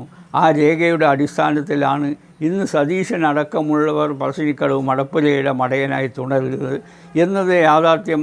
പറശ്ശിനിക്കടവിലെ നങ്ങടെ മടപ്പുര എന്ന് പറഞ്ഞ തെണ്ടി വർഗം മനസ്സിലാക്കാത്തത് വളരെ സങ്കടമാണെന്ന് മാത്രമേ എനിക്ക് പറയാനുള്ളൂ. അങ്ങനെ പറശ്ശിനിക്കടവ് മടപ്പുരയിൽ എൻ്റെ അച്ഛൻ രേഖയുണ്ടാക്കി മാഹിയിലെ പാറപ്പുറത്ത് വെച്ച് ഉണക്കുന്ന സമയത്ത് സതീശൻ്റെ അച്ഛൻ ചെയ്ത ജോലി ചുരുട്ടി ഉരുട്ടുന്ന ജോലിയാണ് സതീശൻ്റെ അടക്കം ചെയ്തത്. ഇനി അവൻ്റെ അമ്മയുടെ കാര്യം പറയുകയാണെങ്കിലും ചുരുട്ടി ഉരുട്ടുന്ന വ്യക്തികൾക്ക് കഞ്ഞി വെച്ച് കൊടുത്ത പാരമ്പര്യമാണ് സതീശൻ്റെ അച്ഛനുള്ളത്. അങ്ങനെ ചുരുട്ടി അവൻ്റെ മകൻ അവിടെ മടയനാകുന്നു. മടപ്പുരയ്ക്ക് രേഖയുണ്ടാക്കി കൊടുത്തവൻ്റെ മകൻ ഇന്ന് പറശ്ശിനിക്കടവ് മടപ്പുരയ്ക്കിൽ ആരുമല്ല. ഇതെന്ത് നീതി, എന്ത് നിയമം എന്നാണ് എനിക്ക് സമൂഹത്തോട് ചോദിക്കാനുള്ളത്. പറശ്ശിനിക്കടവ് മടപ്പുരയിലെ ഒരു പ്രധാന വിഭാഗമാണ് കോലധാരികൾ. ആ കോലധാരികൾ പറശ്ശിനിക്കടവ് മടപ്പുരയിലെ കുണ്ടത്തിൽ തറവാട്ടുകാർക്ക് മാത്രമേ കോലം ധരിക്കാൻ അവകാശമുള്ളൂ എന്ന് ഡിക്റ്റത്തിൽ പ്രതിപാദിക്കുന്നുണ്ട്. ഇക്കാലത്ത് പറശ്ശിനിക്കടവ് കുടുംബം എന്ന് പറയുന്നത് മക്കളും മരുമക്കളും ചേർന്ന വിഭാഗമാണ് വണ്ണാൻ സമുദായത്തെ സംബന്ധിച്ചിടത്തോളം. ഇന്ന് അവിടുത്തെ പ്രധാനപ്പെട്ട തെയ്യംകെട്ടുകാരെല്ലാം മക്കളാണ്. എന്നാൽ മടയൻ്റെ കാര്യത്തിൽ വരുമ്പോൾ അവർ ഈ തത്വം പാലിക്കപ്പെടുന്നില്ല. തീയൻ്റെ സബ് കാസ്റ്റാണ് വണ്ണാൻ. അപ്പോൾ തീയനും വണ്ണാനും സാമുദായിക നിയമം ഒരേ മാതിരിയാണെങ്കിലും മടയൻ്റെ കാര്യത്തിൽ മാത്രം അവർ ഈ നിയമം പാലിക്കപ്പെടുന്നില്ല. കാരണം ഈ നിയമം പാലിക്കപ്പെട്ടാൽ ഈ മരുമക്കൾ എന്ന് പറയുന്ന വർഗത്തിന് അധികാരം നഷ്ടപ്പെടുമോ, സാമ്പത്തിക നഷ്ടം ഉണ്ടാകുമെന്ന് അവർ ബലമായും സംശയിക്കുന്നു. അതുകൊണ്ട് അവരെല്ലാ കഴിവുകളും ഉപയോഗിച്ചുകൊണ്ട് മരുമക്കളെ മടയന്മാരായി വരാതിരിക്കാനുള്ള എല്ലാവിധ തന്ത്രങ്ങളും അവർ ആവിഷ്കരിക്കുകയാണ്. അതിനെന്തെല്ലാം കുതന്ത്രങ്ങൾ ചെയ്യാനാകുമോ അതെല്ലാം അവർ ചെയ്തുകൊണ്ടിരിക്കുകയാണ്. പറശ്ശിനിക്കടവിലെ പ്രധാനപ്പെട്ട ഒരു വിഭാഗമാണ് കോലധാരികൾ. ആ കോലധാരികൾ കുണ്ടത്തിൽ തറവാട്ടിൽപ്പെട്ടവർക്ക് മാത്രമേ തെയ്യം കെട്ടാൻ അവകാശമുള്ളൂ എന്ന് ഡിക്റ്റത്തിൽ പറയുന്നുണ്ട്. എങ്കിലും മക്കളും മരുമക്കളും അവിടെ തെയ്യം കെട്ടുന്നതായിട്ട് ഒരേമാതിരി തെയ്യം കെട്ടുന്നതായിട്ട് കാണുന്നു. മരുമക്കളെ അപേക്ഷിച്ച് ഇന്ന് ഏറ്റവും വലിയ തെയ്യക്കാരും കോലം കെട്ടുകാരും മക്കളാണ്. പക്ഷേ ഈ തത്വം മടയൻ്റെ കാര്യത്തിൽ ഒരിക്കലും പാലിച്ചു കാണുന്നില്ല. 1976 നിയമത്തിൽ പറയുന്നു താവഴി തറവാട്ട് സ്വത്തിന്മേൽ മക്കൾക്കും അവകാശമുണ്ടെന്ന്. എന്നാൽ അത് പറശ്ശിനിക്കടവിൽ അംഗീകരിക്കാൻ അവർ തയ്യാറാകുന്നില്ല. അവർ HRMCയൊക്കെ കൂട്ടുപിടിച്ചുകൊണ്ട് ആ നിയമത്തെ അട്ടിമറിക്കുവാൻ ശ്രമിക്കുകയാണ് ചെയ്യുന്നത്. കുണ്ടത്തിൽ തറവാട്ടുകാർക്ക് മാത്രമേ കോലം ധരിക്കാൻ അവകാശമുള്ളൂ എന്നവർ പറയുന്നുണ്ടെങ്കിലും കുണ്ടത്തിൽ തറവാട്ടുകാരല്ലാത്ത നിരവധി പേർ അവിടെ കോലം ധരിച്ചിട്ടുണ്ട്. ഈ ഡിക്റ്റം എഴുതുന്നതിന് മുന്നേ തന്നെ ചാക്ക് പെരുന്നാൻ എന്ന് പറയുന്ന ഒരു പെരുവണ്ണാനും അഞ്ചാം പീടികക്കടുത്ത വേറൊരു പെരുവണ്ണാനും കണ്ടക്കൈ വന്ന വേറൊരാളും ജന്മാരി കണ്ണമ്മാഷയുടെ അച്ഛൻ ചെറിയ കണ്ണപ്പെരുന്നാനും അവിടെ തെയ്യം കെട്ടിയിട്ടുണ്ട്. അടുത്ത കാലത്തായി ഇരിക്കൂർക്കാരൻ വത്സനും മീൻകുന്നുകാരൻ സുനിയും അവിടെ തെയ്യം കെട്ടിയതായി കാണുന്നുണ്ട്. പിന്നെ തളിപ്പറമ്പ് മുനിസിപ്പൽ കോടതിയിൽ നിന്ന് ഒരു വിധിയിൽ പറയുന്നു മടയൻ ഇഷ്ടമുള്ള ആരെ കൊണ്ടും തെയ്യം കെട്ടിക്കാമെന്ന്. അപ്പോൾ അങ്ങനെ പറയുമ്പോൾ കുണ്ടത്തിൽ തറവാട്ടുകാർക്ക് മാത്രമേ തെയ്യം കെട്ടാൻ അവകാശമുള്ളൂ എന്നുള്ള അവരുടെ വാദം കംപ്ലീറ്റായി പൊളിയുകയാണ്. പറശ്ശിനിക്കടവിലെ ശമ്പളക്കാരല്ലാത്ത ഏക വിഭാഗം കോലധാരികളാണ്. അതിന് പ്രത്യേക കാരണം കൂടിയുണ്ട്. അതായത് കോലധാരികൾക്ക് ദക്ഷിണയായി കിട്ടുന്ന പൈസ തന്നെ ഒരുവിധം ലക്ഷക്കണക്കിന് രൂപയാണ് അവർക്ക് കോലധാരികൾക്ക് ദക്ഷിണയായി കിട്ടുന്ന കാശ്. ആ കാശ് അവർ സ്വന്തം എടുക്കുകയാണ്.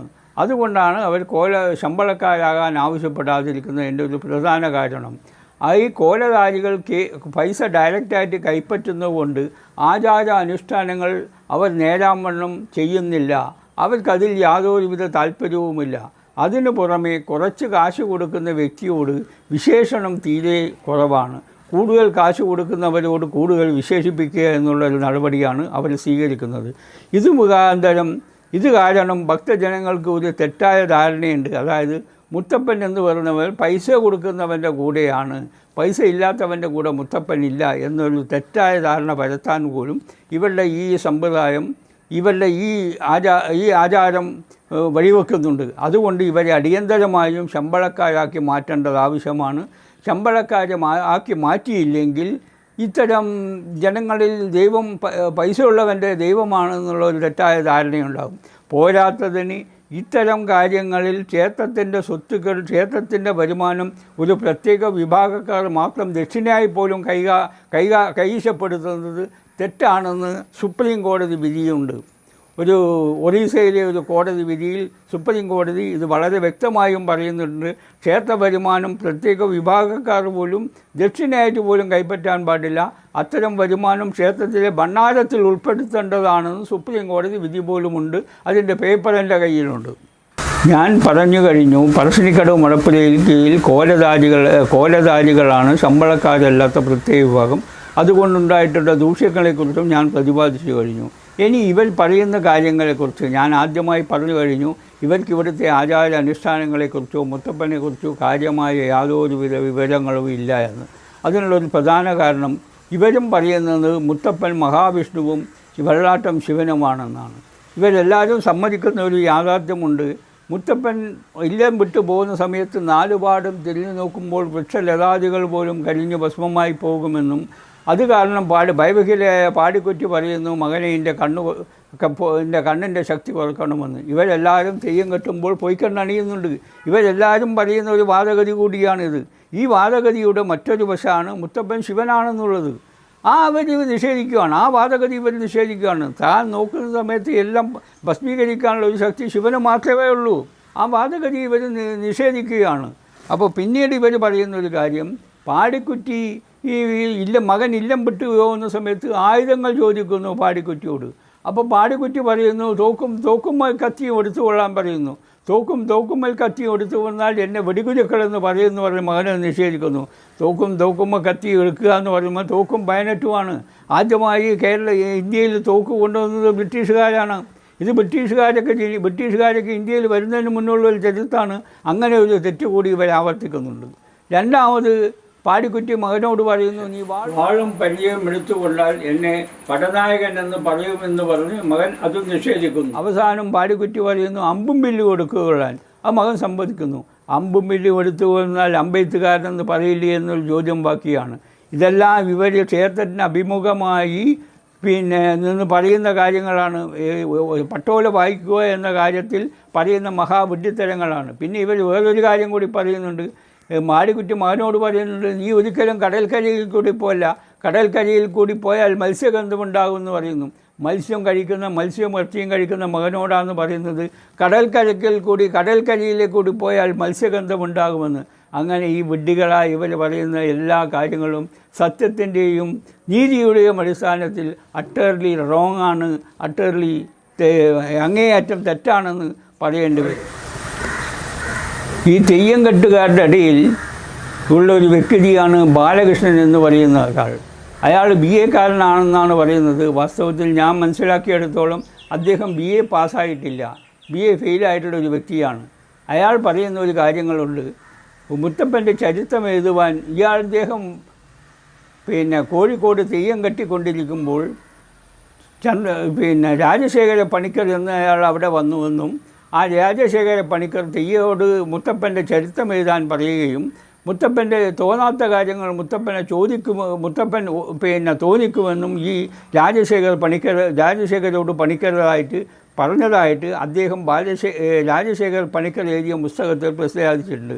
അതിൽ ഇദ്ദേഹം പറഞ്ഞു, ഞാൻ 27 വർഷമായി തെയ്യം കെട്ടുന്ന ആളാണ്. 27 വർഷമായി തെയ്യം കെട്ടുന്ന ആൾക്ക് പോലും തെയ്യം എന്താണെന്നുള്ളത് അറിയില്ല എന്നുള്ളതാണ് വസ്തുത. ഒരിക്കലും കോലം ധരിച്ച സമയത്ത് പറഞ്ഞ വാക്കുകൾ കോലം മാറ്റിവെച്ചതിന് ശേഷം പറയുന്നത് വണ്ണാൻ പറയുന്ന മാതിരിയാണ്. അത് ഒരു ദൈവികമായ കാര്യങ്ങൾ പിന്നീട് വണ്ണാൻ പറയാൻ യാതൊരുവിധ അധികാരവുമില്ല. പക്ഷേ ബാലകൃഷ്ണ പണിക്കർ, രാജശേഖര പണിക്കർക്ക് പറയാം, ഞാൻ ഇന്ന മാതിരി പിന്നെ മുത്തപ്പനെ കാണാൻ വേണ്ടി കോഴിക്കോട് പോയപ്പോൾ ദൈവം എന്നോട് ഇന്ന കാര്യങ്ങൾ പറഞ്ഞു എന്ന് രാജശേഖര പണിക്കർ പറഞ്ഞാലും തെയ്യംകെട്ടുകാരനായ ബാലകൃഷ്ണൻ പറയുന്നത് തെയ്യമെന്ന സങ്കല്പത്തിനും തെയ്യമെന്ന എല്ലാ കാര്യങ്ങൾക്കും വിരുദ്ധമായിട്ടുള്ള കാര്യമാണ് എന്ന് പറയേണ്ടി വരും. 27 വർഷമായി, ഇപ്പോൾ അദ്ദേഹം 40 വർഷത്തിലധികമായി കാണും, 27 വർഷമായിട്ടും തെയ്യം കെട്ടിയിട്ടുള്ളത് തെയ്യം എന്താണെന്ന് പോലും അറിയാത്ത വിഡ്ഢികളുടെ ഗണത്തിൽപ്പെട്ട ഒരുത്തനാണ് ഈ ബാലകൃഷ്ണൻ എന്നുകൂടി പറയാൻ ഞാൻ നിർബന്ധിതനാണ്. മുത്തപ്പൻ്റെ ചരിത്രം എഴുതിയ 2 പ്രമുഖ വ്യക്തികളാണ് ബാലൻ പൂതേരിയും CMS ചന്ദേരിയും. ബാലൻ പൂതേരിയാണെങ്കിൽ അയാൾ പത്മശ്രീ അവാർഡ് വാങ്ങിയിട്ടുള്ള വ്യക്തിയാണ്. അദ്ദേഹത്തിന് എന്തിൻ്റെ പേരിലാണ് പത്മശ്രീ നൽകിയത് എന്ന് എനിക്ക് നിശ്ചയമില്ല. അത് നൽകിയവർ എന്തിൻ്റെ പേരിലാണ് നൽകിയതെന്ന് പറയാൻ അവരും, അത് എന്തിൻ്റെ പേരിലാണ് അയാൾക്ക് കൊടുത്തതെന്നറിയാനുള്ള അവകാശം എനിക്കുമുണ്ട്. ഞാനും ഒരു ഇന്ത്യൻ പൗരനാണ്. ഇന്ത്യ ഗവൺമെൻറ് നൽകുന്ന അവാർഡുകളായാലും എന്തായാലും അതിനെക്കുറിച്ച് അറിയാൻ ഒരു സാധാരണ പൗരന് അവകാശവും അധികാരവുമുണ്ട്. അത് പറഞ്ഞു തരേണ്ട ഉത്തരവാദിത്വം അത് കൊടുത്തവർക്കുമുണ്ട്. ഈ ബാലൻ പൂതേരിക്ക് ബാലൻ പൂതേരി മുത്തപ്പൻ്റെ ചരിത്രം എഴുതിയത് മുത്തപ്പൻ വിഷ്ണുവും ശിവനുമാണെന്നാണ്. പറശ്ശിനിക്കടവിൽ മദ്യം നിവേദിക്കാറുണ്ടെന്ന് അദ്ദേഹം എഴുതിക്കൊണ്ടായി. അങ്ങനെ വിഡ്ഢിത്തം എഴുതുന്ന ഒരു വ്യക്തിക്ക് കൊടുക്കാനുള്ള അവാർഡാണ് ഈ പത്മശ്രീ എങ്കിൽ ആ പത്മശ്രീക്ക് എന്ത് വിലയാണ് ഉള്ളത് എന്ന് അത് കൊടുത്തവരോട് ചോദിക്കാൻ ഞാൻ ആഗ്രഹിക്കുകയാണ്. ഈ അവാർഡ് കൊടുത്തവരുടെ ഇന്ത്യൻ യൂണിയൻ പ്രസിഡൻ്റാണ്.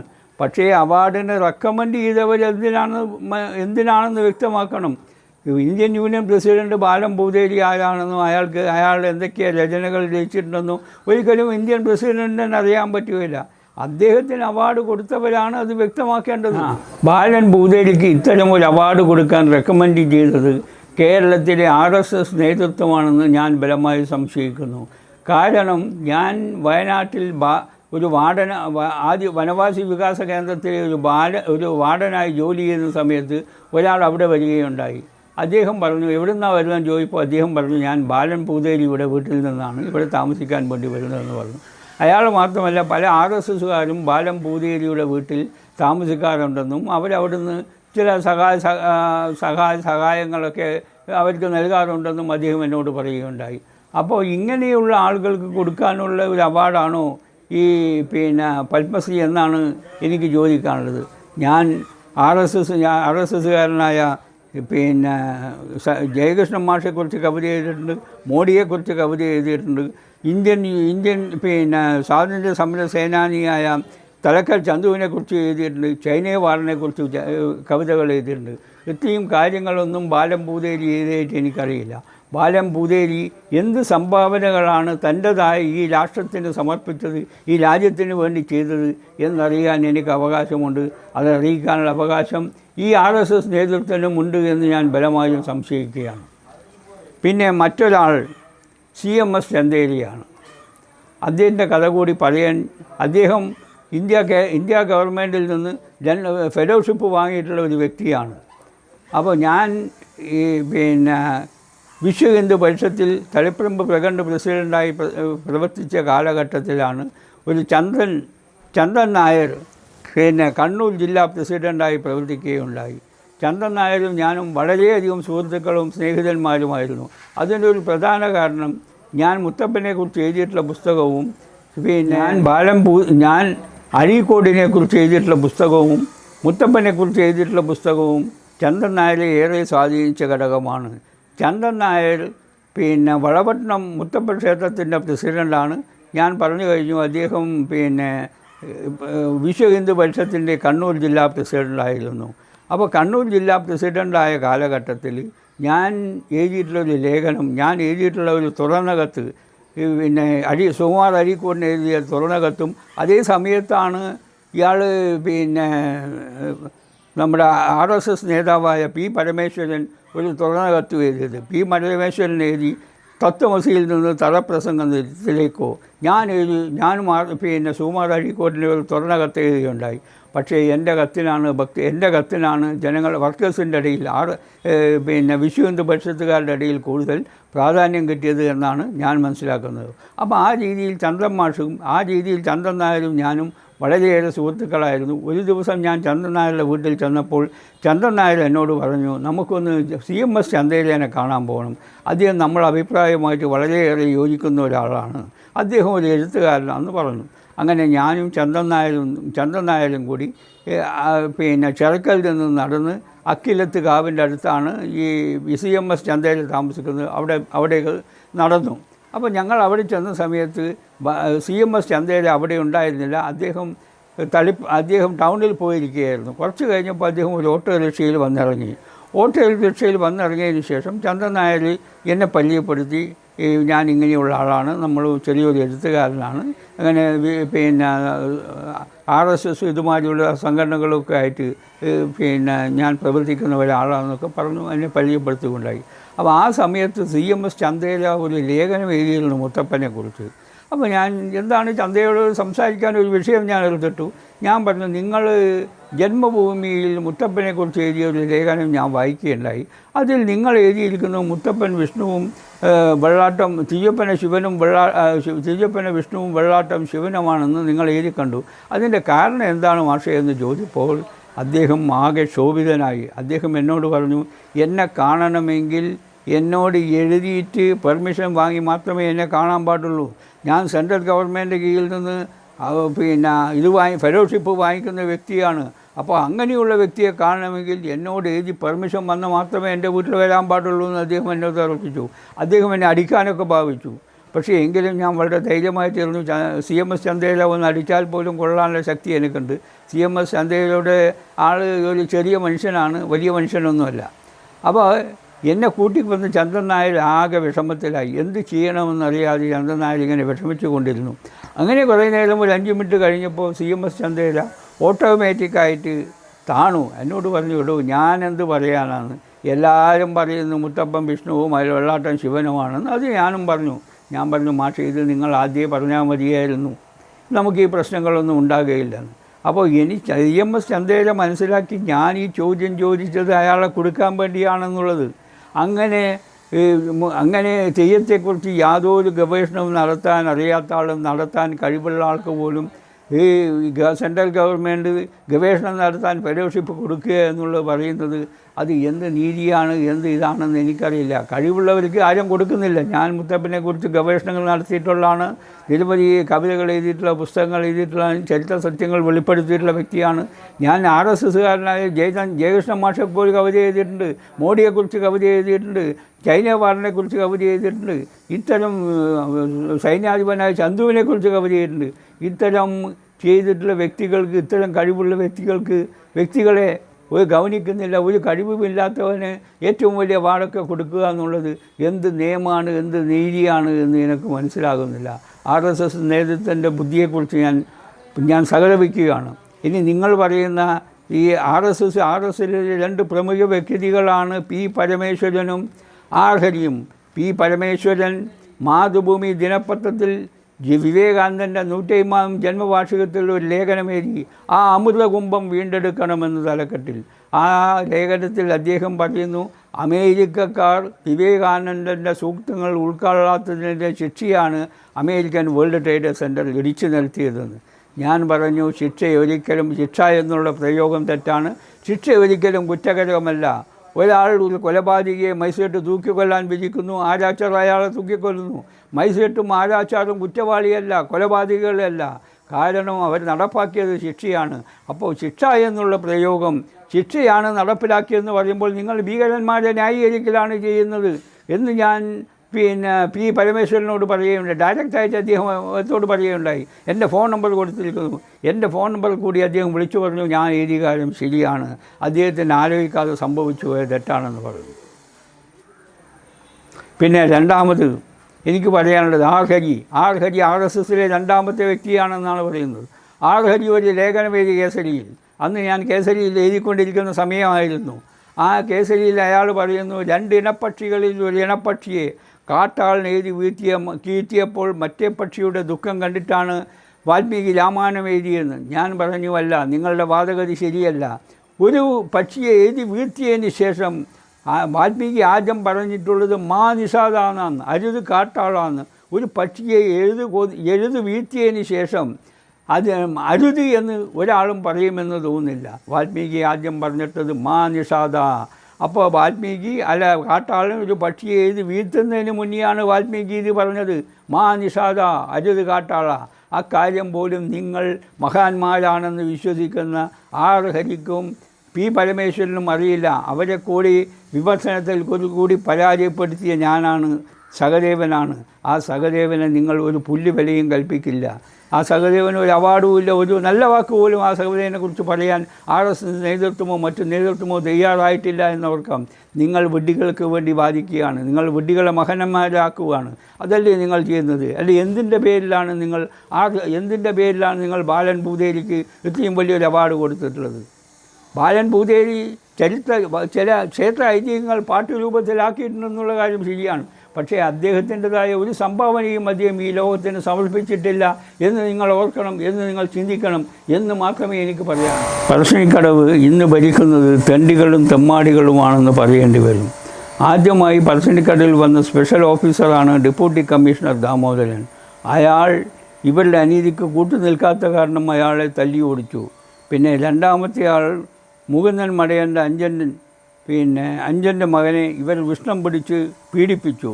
മൂന്നാമത്തെ ആൾ 85 വയസ്സുകായ നാരായണനെ, അദ്ദേഹം ചെറിയ രാമണ്ണി മടയൻ്റെ മകനാണ്, അദ്ദേഹത്തെ പിടിച്ചു തള്ളി.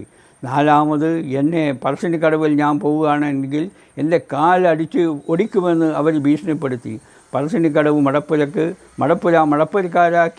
മടപ്പുരക്കാർക്ക് സ്വന്തമാക്കി കൊടുത്ത വ്യക്തിയാണ് എൻ്റെ അച്ഛനും എൻ്റെ അച്ഛൻ്റെ ജ്യേഷ്ഠൻ കുഞ്ഞിരാമനും.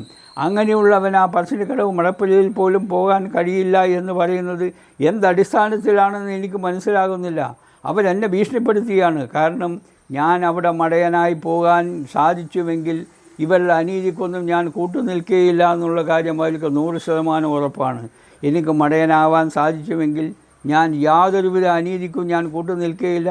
എനിക്കൊരു പൈസ പോലും എനിക്കതിൽ കൂടി ലാഭമുണ്ടാകുകയില്ല, ഉണ്ടാക്കേണ്ട ആവശ്യം എനിക്കില്ല. എനിക്ക് ആമക്കളില്ല. എനിക്ക് ഉള്ളതാകെ 2 പെമ്മക്കളാണ്.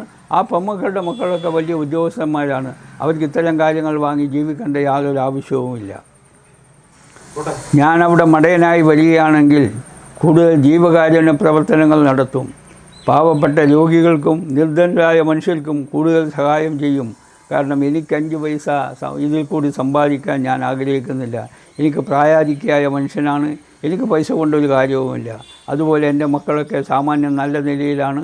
IIM-ലൊക്കെ പ്രൊഫസറൊക്കെ ആയിരുന്നത് എൻ്റെ മക്കൾ. അപ്പോൾ അവർക്ക് യാതൊരുവിധ പൈസയും ആവശ്യമില്ല. പാവപ്പെട്ടവരെ സഹായിക്കുക എന്നുള്ളതാണ് എൻ്റെ ലക്ഷ്യം.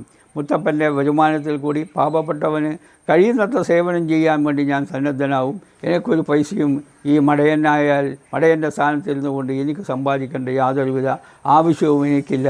ഞാനതൊട്ട് ആഗ്രഹിക്കുന്നുമില്ല. ഞാൻ ഒരു ഇന്ത്യൻ പൗരനാണ്. ഈ രാജ്യത്ത് നടക്കുന്ന സംഭവവികാസങ്ങൾ എന്നെയും ബാധിക്കുന്നതാണ്.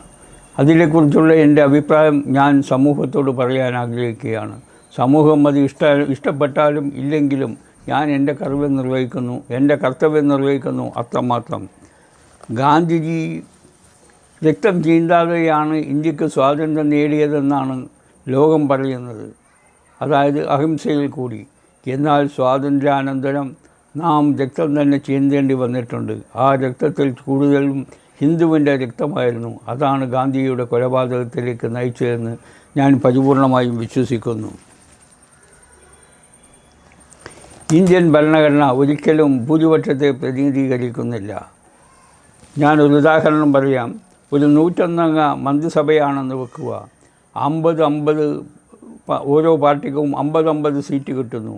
ഒരു സീറ്റിൽ ഒരു ഇലക്ട്രൽ പാർട്ടി അല്ലെങ്കിൽ സ്വതന്ത്രൻ വിജയിക്കുന്നു. ഈ സ്വതന്ത്രനാണ് തീരുമാനിക്കേണ്ടത് ആരാണ് മന്ത്രിസഭ രൂപീകരിക്കേണ്ടത്, ആരാണ് മന്ത്രിസഭ രൂപീകരിക്കാതിരിക്കേണ്ടത് എന്ന് തീരുമാനിക്കാനുള്ള അധികാരം ഈ ഒരു വ്യക്തിക്കാണ്. അപ്പോൾ ഈ 50 വ്യക്തികളും 100 വ്യക്തികളും അവിടെ നിഷ്പ്രഭമായി പോവുകയാണ്.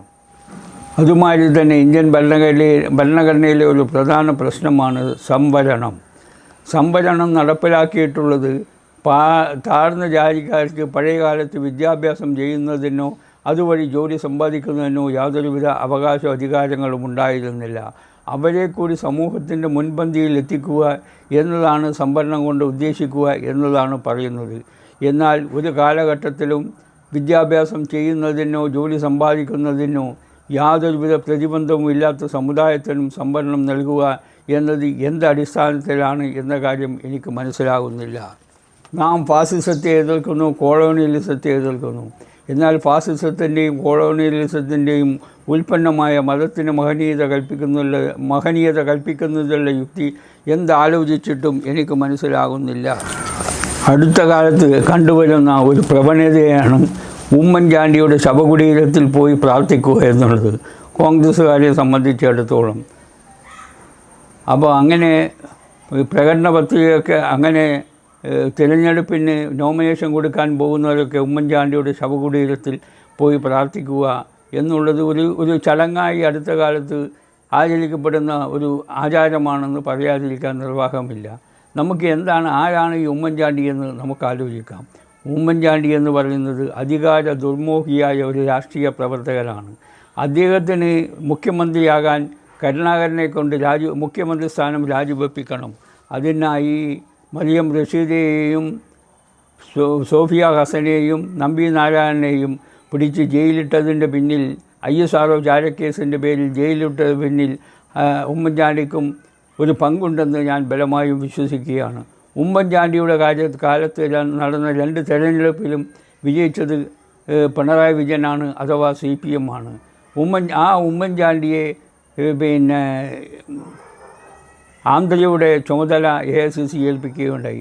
ആന്ധ്രയിൽ കോൺഗ്രസ് തോറ്റ് തുന്നം പാറുകയാണ്. പിന്നെ ആ ഉമ്മൻചാണ്ടിയെ എന്ത് കഴിവിൻ്റെ അടിസ്ഥാനത്തിലാണ് ഈ കോൺഗ്രസ്സുകാർ ഇങ്ങനെ ആരാധിക്കുന്നത് എന്ന് മനസ്സിലാകുന്നില്ല. ഇന്ദിരാഗാന്ധിയെ ഒരിക്കലും മറക്കാനാകില്ല. കാരണം ഇന്ത്യക്ക് ആദ്യമായി ആറ്റം ബോംബുണ്ടാക്കിയത് ഇന്ദിരാഗാന്ധിയുടെ നേതൃത്വത്തിലാണ്. പാകിസ്ഥാനായും ബംഗ്ലാദേശായും വിഭജിച്ചതിൻ്റെ മുന്നിൽ ഇന്ദിരാഗാന്ധിയുടെ ശക്തമായ നേതൃത്വമാണ്. ഖാലിസ്ഥാൻകാരെ അമർച്ച ചെയ്യാൻ വേണ്ടി സുവർണക്ഷേത്രത്തിലെ പട്ടാളക്കാരയച്ചതിനും ഓർഡറുകൾ നൽകിയ വ്യക്തിയാണ് ഇന്ദിരാഗാന്ധി. ആ സംഭവമാണ് ഇന്ദിരാഗാന്ധിയുടെ മരണത്തിലേക്ക് കലാശിച്ചതെന്ന് വേണം കരുതാൻ. ആ മഹനീയ വനിതയുടെ ഈ 3 കാര്യങ്ങളും ഇന്ത്യ ഉള്ളത്തോളം ഇന്ത്യൻ ജനത ഓർക്കുമെന്ന് തന്നെ ഞാൻ ബലമായി വിശ്വസിക്കുന്നു. രാജ്യത്തിന് വേണ്ടി ജീവത്യാഗം ചെയ്തൊരു വ്യക്തി കൂടിയാണ് ഇന്ദിരാഗാന്ധി എന്ന് ഞാൻ ഓർക്കുകയാണ്. ശരിയാ. ഇവിടെ ഹിന്ദുവിനൊരു സംസ്കാരം, മുസ്ലിമിനൊരു സംസ്കാരം, ക്രിസ്ത്യാനിക്കൊരു സംസ്കാരം. ഈ രീതിയിൽ ഓരോ സമൂഹത്തിനും പ്രത്യേകം പ്രാധാന്യം നൽകുന്നതോടൊപ്പം ഈ രാജ്യത്തിന് പ്രത്യേകമായ ഒരു സംസ്കാരമുണ്ടെന്ന് നമ്മുടെ രാഷ്ട്രീയ നേതാക്കൾ മറന്നുകളയുകയാണ്. വേദങ്ങൾ എഴുതിയത് ഭാരതമാണ്, ഉപനിഷത്തുകൾ എഴുതിയത് ഭാരതമാണ്, രാമായണം എഴുതിയത് ഭാരതമാണ്, മഹാഭാരതം എഴുതിയത് ഭാരതമാണ്, അഷ്ടാംഗലയം എന്ന് എഴുതിയതും നമ്മുടെ ഋഷിമാരാണ്. അപ്പോൾ അങ്ങനെ ആ കാര്യം ഓർക്കാതെ പോകുന്നത് ഈ രാജ്യത്തോട് ചെയ്യുന്ന കൊടിയ വഞ്ചനയാണെന്ന് ഞാൻ മനസ്സിലാക്കുന്നു. CPMകാർ സാധാരണ പറയുന്ന ചാനലുകളിലും മറ്റും ഇരുന്നു കൊണ്ട് പറയുന്ന ഒരു വാക്കുണ്ട്. അവരുടെ നേതാവായ കുഞ്ഞാലി MLAയെ കൊന്നത് ആര്യാടൻ മുഹമ്മദായ കോൺഗ്രസ്സുകാരനാണെന്ന്. അതേ ആര്യാടൻ മുഹമ്മദിനെ EK നാരായണനുള്ള മന്ത്രിസഭയിൽ തൊഴിൽ വകുപ്പ് മന്ത്രിയായി നിയമിച്ചിട്ടുണ്ട്. ഈ സംഭവം കാണിക്കുന്നത് CPMകാരുടെ അവരുടെ എല്ലാ വാദഗതികളെയും തള്ളുന്ന രീതിയിലാണ്, അഥവാ അവരുടെ വാദഗതി അവരെ തന്നെ തിരിഞ്ഞു കുത്തുന്ന രീതിയിലാണ്. പാവം ഇന്നത്തെ CPMകാർക്ക് ഈ സംഭവവികാസങ്ങൾ ചിലപ്പോൾ അറിയാതെ പോയിട്ടുണ്ടാകാം. ഇന്നത്തെ രാഷ്ട്രീയക്കാരെക്കുറിച്ച് ഓർക്കുമ്പോൾ കേസരി ബാലകൃഷ്ണപിള്ള പറഞ്ഞ വാക്കുകൾ ഞാൻ ഓർത്തു പോവുകയാണ്. കാര്യമായ വിദ്യാഭ്യാസമോ ബുദ്ധിശക്തിയോ ഇല്ലാതെ, ഒരു ജോലിയില്ലാതെ, നാടിനും വീടിനും കൊള്ളരുതാത്തവനായി തെണ്ടി നടന്ന് അവസാനം അവനൊരു രാഷ്ട്രീയക്കാരനാകുന്നു. ഇതാണ് ഇന്നത്തെ സ്ഥിതി. ഇവനാണ് നാളെ മന്ത്രിയും നാളെ MLAയും മറ്റന്നാൾ മന്ത്രിയും ആകുന്നത് എന്നോർക്കുമ്പോൾ ഈ രാജ്യത്തിൻ്റെ ഗതി എങ്ങോട്ടാണ് പോകുന്നതെന്ന് നാം ആത്മാർത്ഥമായും ശങ്കിക്കേണ്ടിയിരിക്കുന്നു. ഇന്നത്തെ രാഷ്ട്രീയക്കാരനെക്കുറിച്ച് ഓർക്കുമ്പോൾ ഞാൻ പണ്ട് ബോംബെയിൽ നടന്ന ഒരു സംഭവം ഓർത്തുകയാണ്. പണ്ട് കാലത്ത് ആൾക്കാർ ജോലി അന്വേഷിച്ച് പോയിരുന്നത് ബോംബെയിലാണ്. ഇങ്ങനെ അന്വേഷിച്ച് പോകുന്നവർക്ക് മുഴുക്കെ ജോലി കൊടുക്കാനുള്ള സംവിധാനം ബോംബെയിൽ അന്നുണ്ടായിരുന്നില്ല, ഇന്നുമുണ്ടെന്ന് തോന്നുന്നില്ല. അങ്ങനെ ജോലി അന്വേഷിച്ച് പോയി ഒരു ജോലിയും കിട്ടാതെ കയ്യിലുള്ള കാശെല്ലാം കഴിഞ്ഞ് പച്ചവെള്ളവും കുടിച്ച് ഫുട്പാത്തിൽ ഒരുത്തവൻ കടന്നുറങ്ങുന്നു. അവനെ ഒരുത്തൻ ഹിന്ദിയിൽ വന്ന് ചീത്ത പറഞ്ഞ് അവനെ മർദ്ദിക്കുന്നു. ആ സമയത്ത് ഒരുവൻ ചാടി വീണ് ഇങ്ങനെ മർദ്ദിക്കുന്നവനെ തല്ലി ഓടിക്കുന്നു. ആ തല്ലി ഓടിക്കുന്നു മറ്റവനോട് ഇവൻ എല്ലാ കാര്യങ്ങളും ചോദിക്കുന്നു. അപ്പോൾ ഈ മലയാളിയാണെങ്കിൽ ഇവൻ മലയാളത്തിലാണ് സംസാരിക്കുക, തമിഴ്കാരനാൽ തമിഴ് സംസാരിക്കും, അങ്ങനെ മലയാളം സംസാരിക്കും. അങ്ങനെ മലയാളിയാണെങ്കിൽ തൻ്റെ ആപൽഘട്ടത്തിൽ രക്ഷിച്ചവനോട് എല്ലാ കാര്യങ്ങളും തുറന്നു പറയും. അവസാനം ഇവനെ കൂട്ടിയിട്ട് ഇവൻ്റെ ക്യാമ്പിലേക്ക് കൊണ്ടുപോകുന്നു. ക്യാമ്പിലേക്ക് കൊണ്ടുപോയതിന് ശേഷം ഇവനോട് ആദ്യം കുളിക്കാൻ പറയുന്നു. കുളിച്ച് നല്ല വസ്ത്രങ്ങൾ കൊടുക്കുന്നു മാറ്റാൻ വേണ്ടി. കുളിച്ച് നല്ല വസ്ത്രങ്ങളും കൊടുത്ത് ഇവന് ഇഷ്ടംമാതിരി ഭക്ഷണം കൊടുക്കുന്നു. ഭക്ഷണം കൊടുത്തു കഴിഞ്ഞ ശേഷം കിടക്കാൻ കിടക്കുകയും കൊടുക്കുന്നു. അങ്ങനെ 1-2 ദിവസം കഴിയുമ്പോൾ ഇവൻ പറയും, ഇതൊക്കെ വെറുതെ ഉണ്ടാകുന്ന കാര്യങ്ങളല്ല, ഇതെല്ലാം നമ്മൾ ഉണ്ടാക്കുന്ന കാര്യങ്ങളാണ് എന്ന് പറഞ്ഞ് ഇവനെ പോക്കറ്റടിക്കാനും കൊല്ലാനും കൊലപാതകം ചെയ്യാനും പിടിച്ചു പറയാനും ഒക്കെ ഇവനെയും പഠിപ്പിക്കുന്നു. അങ്ങനെ അവിടെ നിന്ന് കുറച്ച് ദിവസം കഴിയുമ്പോൾ അന്ന് പണ്ട് ഇവനെ തല്ലിയവനെ ഇവൻ ഇതേ ക്യാമ്പിൽ വെച്ച് കണ്ടുമുട്ടുന്നു. അപ്പോൾ മാത്രമാണ് ഇവൻ മനസ്സിലാക്കുന്നത് ഇവരൊക്കെ കളിച്ച ഒരു നാടകമാണെന്ന്. അപ്പോഴേക്കും ഇവൻ ഈ കൊള്ള സംഘത്തിൽ ഒരംഗമായി കഴിഞ്ഞിട്ടുണ്ടായിരിക്കും. ഇതുപോലെയാണ് നമ്മുടെ രാഷ്ട്രീയക്കാർ. അവർ ശത്രുക്കളാണെന്ന് ധരിക്കുകയാണെങ്കിലും യഥാർത്ഥത്തിൽ അവരിക്കലും ശത്രുക്കളല്ല. അഴിമതിയെക്കുറിച്ച് പറയുകയാണെങ്കിൽ അവരെല്ലാവരും മിത്രങ്ങളാണ് എന്ന് വേണം കരുതാൻ. ഓക്കെ, ഒരു കാലത്ത് കമ്മ്യൂണിസ്റ്റ് പാർട്ടി അധികാരത്തിലുണ്ടായിരുന്ന രാജ്യങ്ങളാണ് Russia, China, Poland, Romania, Hungary, Czechoslovakia, east Germany ഇത് മുതലായ രാജ്യങ്ങൾ. ഇന്ന് കമ്മ്യൂണിസ്റ്റ് പാർട്ടി ലോകത്തിൽ ഒരിടത്തും അധികാരത്തിലില്ല. ചൈനയിൽ മാത്രമാണ്, പേരിലെങ്കിലും ചൈനയിൽ മാത്രമാണ്. ആ കമ്മ്യൂണിസ്റ്റ് പാർട്ടി ആദ്യകാലത്ത് ഇന്ത്യയിലെ പ്രതിപക്ഷ പാർട്ടിയായിരുന്നു. ഇന്ന് ആ പാർട്ടി അടുത്ത കാലം വരെ ആ പാർട്ടി ഉണ്ടായിരുന്നത് ബംഗ്ലാദേശിലും ത്രിപുരയിലും കേരളത്തിലും മാത്രമാണ്. ഇന്ന് ത്രിപുരയിലും ബംഗ്ലാദേശിലും ആ പാർട്ടി അധികാരത്തിലില്ല, കേരളത്തിൽ മാത്രമാണ്. ഇനി വരുന്ന തിരഞ്ഞെടുപ്പിൽ കേരളത്തിൽ ആ പാർട്ടി അധികാരത്തിൽ ഏറുമോ ഇല്ലയോ എന്ന കാര്യം കണ്ടറിയണം. ഇതെന്തുകൊണ്ട് സംഭവിക്കുന്നു എന്ന് കമ്മ്യൂണിസ്റ്റുകാർ നിശ്ചയമായും ആത്മാർത്ഥമായ ഒരു വിചിന്തനം ചെയ്യേണ്ടത് ആവശ്യമാണെന്ന് ഞാൻ മനസ്സിലാക്കുന്നു. ഇന്ന് പാലസ്തീൻ ഐക്യദാർഢ്യം പ്രകടിപ്പിക്കുവാൻ നമ്മുടെ രാഷ്ട്രീയ പാർട്ടികൾ മത്സരിക്കുന്ന കാഴ്ചയാണ് നാം ഇന്ന് കാണുന്നത്. ഇസ്രയേൽ ഗാസയിൽ യുദ്ധം ചെയ്യുന്നതിന് എത്രയോ മുൻപ് തന്നെ റഷ്യ ഉക്രൈനെ ആക്രമിക്കാൻ തുടങ്ങിയിട്ടുണ്ട്. ഉക്രൈനിൽ സ്ത്രീകൾ ചാവുന്നുണ്ട്, കുട്ടികൾ ചാവുന്നുണ്ട്. എന്നിട്ടും അതൊന്നും കാണാതെ പോകുന്ന നമ്മുടെ രാഷ്ട്രീയക്കാരൻ്റെ നിലപാടിനെക്കുറിച്ച് ഞാൻ ആശങ്കപ്പെടുകയാണ്. എന്താണ് അവരെ അതിന് പ്രേരിപ്പിക്കുന്ന ഘടകം? റഷ്യയിലെ ജനങ്ങളും മനുഷ്യരല്ലേ? അവർക്കും അതിൽ കുട്ടികളും സ്ത്രീകളും മരിക്കുന്നില്ലേ? റഷ്യ വർഷിക്കുന്നത് കുട്ടികളും സ്ത്രീകളും മരിക്കാത്ത ബോംബുകളാണോ എന്ന് ഞാൻ ചോദിക്കുകയാണ്. എന്തുകൊണ്ട് ഈ ഉക്രൈന ഇത് പ്രകടിപ്പിക്കുന്നില്ല? ഗാസക്ക് മാത്രം ഐക്യദാർഢ്യം പ്രകടിക്കുന്നു, അഥവാ പാലസ്തീന് മാത്രം ഐക്യദാർഢ്യം പ്രകടിപ്പിക്കുന്നു. ഇസ്രയേൽ ആക്രമിക്കാനുള്ള ഒരു കാരണം പാലസ്തീൻകാർ അഥവാ ഹമാസ് ഇസ്രയേലിൽ ചെന്ന് 1200 ആൾക്കാരെ വെടിവെച്ചു കൊല്ലുകയും 100കണക്കിന് ആളുകളെ ബന്ദികളാക്കുകയും ചെയ്തതുകൊണ്ടാണ്. റഷ്യ ഉക്രൈനെ ആക്രമിച്ചത് എന്തുകൊണ്ടാണെന്ന് നമ്മുടെ രാഷ്ട്രീയക്കാർ ചിന്തിക്കണം. രാഷ്ട്രീയക്കാർ ഉത്തരം പറഞ്ഞേ മതിയാകൂ. മനുഷ്യസ്നേഹത്തിൻ്റെ പേരിലാണെങ്കിൽ റഷ്യ ഉക്രൈനെ ആക്രമിച്ചത് UN ചാർട്ടറിൻ്റെ ലംഘനമാണ്. റഷ്യ UNലെ ഒരു രാഷ്ട്രം മാത്രമല്ല, UNലെ ഏറ്റവും ശക്തമായ സംഘടനയായ UN സെക്യൂരിറ്റി കൗൺസിലിലെ ഒരു അംഗം കൂടിയാണ്. ആ അംഗമാണ് UN ചാർട്ടറിന് വിരുദ്ധമായി പ്രവർത്തിക്കുന്നു എന്ന് വരുമ്പോൾ ഈ UNOവിൻ്റെ നിലനിൽപ്പ് തന്നെ അവതാളത്തിലാകുമെന്നാണ് ഞാൻ ശങ്കിക്കുന്നത്. അതുപോലെ തന്നെ ഈ ലീഗ് ഓഫ് നേഷൻസിൻ്റെ ഗതികേട് ഈ UNOവും സംഭവിച്ചു പോകുമോ എന്ന് ഞാൻ ബലമായി സംശയിക്കുന്നു. പുടിനെ കുറിച്ച് പറയുകയാണെങ്കിൽ റഷ്യയിൽ നിന്ന് കമ്മ്യൂണിസം മാത്രമേ പോയിട്ടുള്ളൂ എന്ന് ഞാൻ മനസ്സിലാക്കുന്നു. റഷ്യയിൽ ഇപ്പം സ്റ്റാലിനിസം കുടിക്കൊള്ളുകയാണ്. പുടിൻ എന്ന് പറഞ്ഞാൽ അഭിനവ സ്റ്റാലിനാണെന്ന് വേണം കരുതാൻ. അദ്ദേഹം പ്രതിപക്ഷ പാർട്ടികളെയെല്ലാം നിഷ്കാസനം ചെയ്യുന്ന കാഴ്ചയാണ് നാം ഇന്ന് കാണുന്നത്. പ്രതിപക്ഷ പാർട്ടികളെ മാത്രമല്ല, പ്രതിപക്ഷ നേതാക്കളെ പോലും അകാരണമായി കൊല്ലുന്ന കാഴ്ചയാണ് നാം ഇന്ന് കണ്ടുവരുന്നത്. നമ്മുടെ എല്ലാ പ്രതിപക്ഷ പാർട്ടികളും ഗുജറാത്ത് കലാപത്തെക്കുറിച്ച്, ഗോദ്ര കലാപത്തെക്കുറിച്ച് വാതോരാതെ സംസാരിക്കുന്നത് ഞാൻ പലപ്പോഴും കേട്ടിട്ടുണ്ട്. എന്താണ് ഗോദ്ര കലാപത്തിൻ്റെ കാരണമെന്ന് നമ്മൾ പരിശോധിക്കേണ്ടിയിരിക്കുന്നു. കരസേവർ സഞ്ചരിച്ചിരുന്ന ഒരു തീവണ്ടി ഗൂർജ എന്ന റെയിൽവേ സ്റ്റേഷനിൽ നിർത്തിയിട്ടിരിക്കുകയായിരുന്നു. ആ വണ്ടിയുടെ കവാടത്തിൽ പെട്രോളൊഴിച്ച് ആ വണ്ടിക്കാകമാനം തീവച്ച് 68 കരസേവകൾ ചുട്ടുകൊന്ന സംഭവമാണ് ഗൂർജ കലാപത്തിൻ്റെ മൂലകാരണം.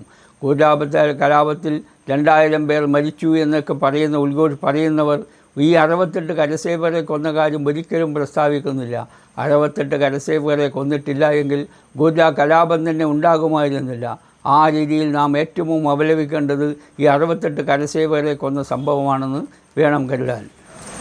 മനു സ്ത്രീ സ്വാതന്ത്ര്യം അർഹതി എന്ന് പറഞ്ഞു എന്ന് അത് ഹിന്ദുമതം അതാണ് നടപ്പിലാക്കുന്നതെങ്കിൽ സ്ത്രീക്ക് സ്വാതന്ത്ര്യം ലഭിക്കുകയില്ല എന്ന് നമ്മുടെ പ്രതിപക്ഷ പാർട്ടികൾ വളരെ ശക്തയുക്തം വാദിക്കുന്നത് ഞാൻ പലപ്പോഴും കേട്ടിട്ടുണ്ട്. ആ മനു തന്നെ പറഞ്ഞിട്ടുണ്ട്, സ്ത്രീ ഇല്ലെങ്കിൽ സ്ത്രീ ഇല്ലാത്ത വീടാണെന്നും പ്രജകളെ ഉൽപ്പാദിപ്പിക്കുന്ന സ്ത്രീ പൂജിക്കപ്പെടേണ്ടവളാണെന്നും പറഞ്ഞിട്ടുണ്ട്. ആ കാര്യം ഒരിക്കലും നമ്മുടെ രാഷ്ട്രീയ നേതാക്കൾ പറയുന്നതായി ഞാൻ കേട്ടിട്ടില്ല.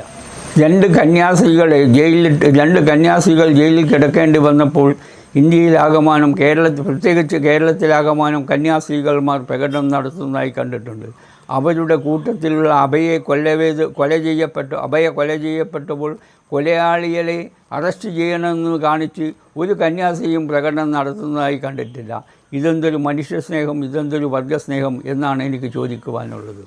മണിപ്പൂർ കലാപത്തെക്കുറിച്ച് എനിക്ക് പറയാനുള്ളൊരു കാര്യം, മണിപ്പൂരിൽ മേത്തികൾ അഥവാ BJPക്കാർ ധാരാളം പള്ളികൾ പൊളിച്ചു എന്ന് നമ്മുടെ പ്രതിപക്ഷ പാർട്ടികൾ പ്രകടനം നടത്തുന്നതായി കാണാനിടയായി.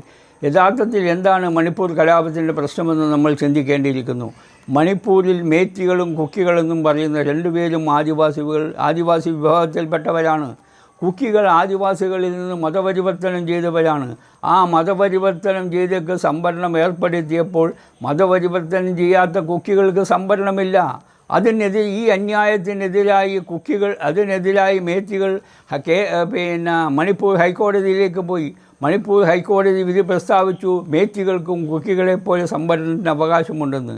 അങ്ങനെ ഒരു ജഡ്ജ്മെൻ്റ് ഉണ്ടായപ്പോൾ കുക്കികൾ മേത്തികളെ ആക്രമിക്കുകയായിരുന്നു. ആ സംഭവം അതിൽ ചെയ്തിട്ടുള്ള 2 തെറ്റാണ്. ഒന്ന് കുക്കികളെ ആക്രമിക്കുക എന്നുള്ളത്, മറ്റൊന്ന് ഇന്ത്യൻ ഭരണഘടന ഇന്ത്യയിലെ നീതിന്യായ കോടതി പ്രസ്താവിച്ച വിധിയെ എതിർക്കുക അല്ലെങ്കിൽ അപമാനിക്കുക എന്നുള്ളതാണ്. ഇതൊരിക്കലും നമ്മുടെ രാഷ്ട്രീയ നേതാക്കൾ പറഞ്ഞതായി ഞാൻ കേട്ടിട്ടില്ല. ഈ മണിപ്പൂരിൽ ആദ്യം പോയ പ്രതിപക്ഷ നേതാവ് രാഹുൽ ഗാന്ധിയാണ്. രാഹുൽ ഗാന്ധി പോലും ഈ കാര്യം കുക്കികളോട് നിങ്ങൾ ചെയ്ത് അന്യായമാണെന്ന് പറയാനുള്ള ആർജവം രാഹുൽ ഗാന്ധിക്ക് പോലും ഉണ്ടായിട്ടില്ലെന്ന് വേണം കരുതാൻ. 900 വർഷം ഇന്ത്യ ഭരിച്ചത് മുസൽമാന്മാരാണ്. 200 വർഷം ഇന്ത്യ ഭരിച്ചത് വെള്ളക്കാരാണ്. ആ വെള്ളക്കാരിൽ നിന്ന് സ്വാതന്ത്ര്യം നേടിയെങ്കിലും ഇവിടെ നടന്നത് കോൺഗ്രസ് ഭരണമാണ്. കോൺഗ്രസ് ഭരണത്തിലാകെ നടന്നത് ന്യൂനപക്ഷ പ്രീണനമാണ്. ആ ന്യൂനപക്ഷ പ്രീണനത്തിനെതിരായി അവരധികാരത്തിലേറാൻ ഉപയോഗിച്ചതും ന്യൂനപക്ഷ പ്രീണനമായിരുന്നു. അതിന് പകരം ഇന്ത്യയിലെ വരുന്ന ഭൂരിപക്ഷത്തെ സംഘടിപ്പിച്ചുകൊണ്ട് അധികാരത്തിലേറുക എന്ന തന്ത്രമാണ് മോഡി പ്രകടിപ്പിച്ചത്. ആ മോഡിയുടെ ഭരണത്തിന് കീഴിൽ മാത്രമാണ് ഇവിടെ വരുന്ന ഹിന്ദുക്കൾക്ക് സ്വാതന്ത്ര്യവും അതുപോലെ അഭിമാനവും വീണ്ടെടുക്കാൻ കഴിഞ്ഞതെന്ന് ഞാൻ ബലമായും വിശ്വസിക്കുന്നു. ഇന്ന് ഇന്ത്യ ഭരിക്കാൻ ഏറ്റവും കൂടുതൽ യോഗ്യം മോഡി തന്നെയാണ്. മോഡിക്ക് ഇന്ത്യയിൽ മാത്രമല്ല, ഇന്ത്യക്ക് വെളിയിലും അദ്ദേഹത്തിൻ്റെ പ്രശസ്തി വർദ്ധിക്കുകയാണ്, അതോടൊപ്പം ഇന്ത്യയുടെ പ്രസിദ്ധിയും. അപ്പോൾ അങ്ങനെയുള്ള ഇന്ത്യയെ സാമ്പത്തികമായും ആയുധം കൊണ്ടും ശക്തമായ ഒരു രാഷ്ട്രമാക്കി മാറ്റുന്നതിൽ മോഡി വഹിച്ച പങ്ക്, അനിഷേധ്യമായ പങ്കാണ് മോഡി ഭരിച്ചത്. ആ മോഡിക്ക് മാത്രമേ ഇന്നത്തെ സാഹചര്യത്തിൽ ഇന്ത്യ ഭരിക്കാൻ സാധിക്കുകയുള്ളൂ എന്ന് ഞാൻ ബലമായും വിശ്വസിക്കുന്നു. ഞാൻ 1968 മാതൃഭൂമി ദിനപത്രത്തിൽ ഒരു കത്തെഴുതുകയുണ്ടായി. അതിൽ വിദേശ ഫണ്ട് നിയന്ത്രിക്കണം എന്നാണ് ഞാൻ ആവശ്യപ്പെട്ടത്, അഥവാ വിദേശ ഫണ്ട് നിർത്തലാക്കണമെന്നാണ് ഞാൻ ആവശ്യപ്പെട്ടത്. വിദേശ ഫണ്ടുകൾ ഇന്ത്യയിൽ സ്വീകരിക്കുന്നത് ആരാണോ, ആ ഫണ്ട് കൊടുക്കുന്നവരുടെ താല്പര്യം എന്താണോ ആ താല്പര്യം സംരക്ഷിക്കുന്നവർക്ക് മാത്രമാണ് ഫണ്ട് നൽകുന്നത്. അത്തരം ഫണ്ട് ചിലപ്പോൾ ദേശീയ വിരുദ്ധ പ്രവർത്തനത്തിന് പോലും ഉപയോഗിക്കും. ഒരു AK-47 ചലിപ്പിക്കണമെങ്കിലും അതിൻ്റെ മുന്നിൽ പൈസ ആവശ്യമാണ്. അപ്പോൾ ഭീകരവാദം നിയന്ത്രിക്കാനുള്ള ഏറ്റവും ഉത്തമ മാർഗങ്ങളിലൊന്നാണ് വിദേശ ഫണ്ട് ദൂരീകരിക്കുക എന്നത്.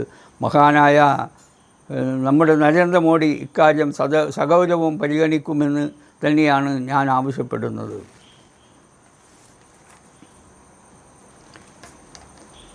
നമ്മുടെ ഇന്ത്യയിൽ ഗാന്ധിജിയെ പ്രധാനമായും ന്യൂനപക്ഷം ഗാന്ധിജിയെ സ്നേഹിക്കുകയല്ല, ആരാധിക്കുകയല്ല. അവർ ഗാന്ധിജിയെ RSSനെ വിമർശിക്കാനുള്ള ഒരു ആയുധമായി ഉപയോഗിക്കുകയാണ്. ഇവരാരും തന്നെ ഗാന്ധി ജയന്തി കൊണ്ടാറില്ല, ഗാന്ധിയുടെ ചരമദിനം സ്മരിക്കാറില്ല.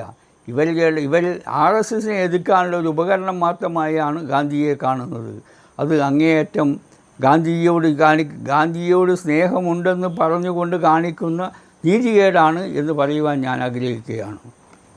എൻ്റെ അഭിപ്രായങ്ങളും നിർദ്ദേശങ്ങളും സമൂഹം ഇഷ്ടമുണ്ടെങ്കിൽ സ്വീകരിക്കുക, ഇല്ലെങ്കിൽ സ്വീകരിക്കാതിരിക്കുക എന്ന് മാത്രമേ എനിക്ക് പറയാനുള്ളൂ. ഞാൻ എൻ്റെ അഭിപ്രായം പറഞ്ഞു കഴിഞ്ഞു. അതിൻ്റെ ഫലത്തെക്കുറിച്ച് ഞാൻ ചിന്തിക്കുന്നില്ല, അതിൻ്റെ ഫലത്തെക്കുറിച്ച് ഞാൻ ആശങ്കപ്പെടുന്നുമില്ല.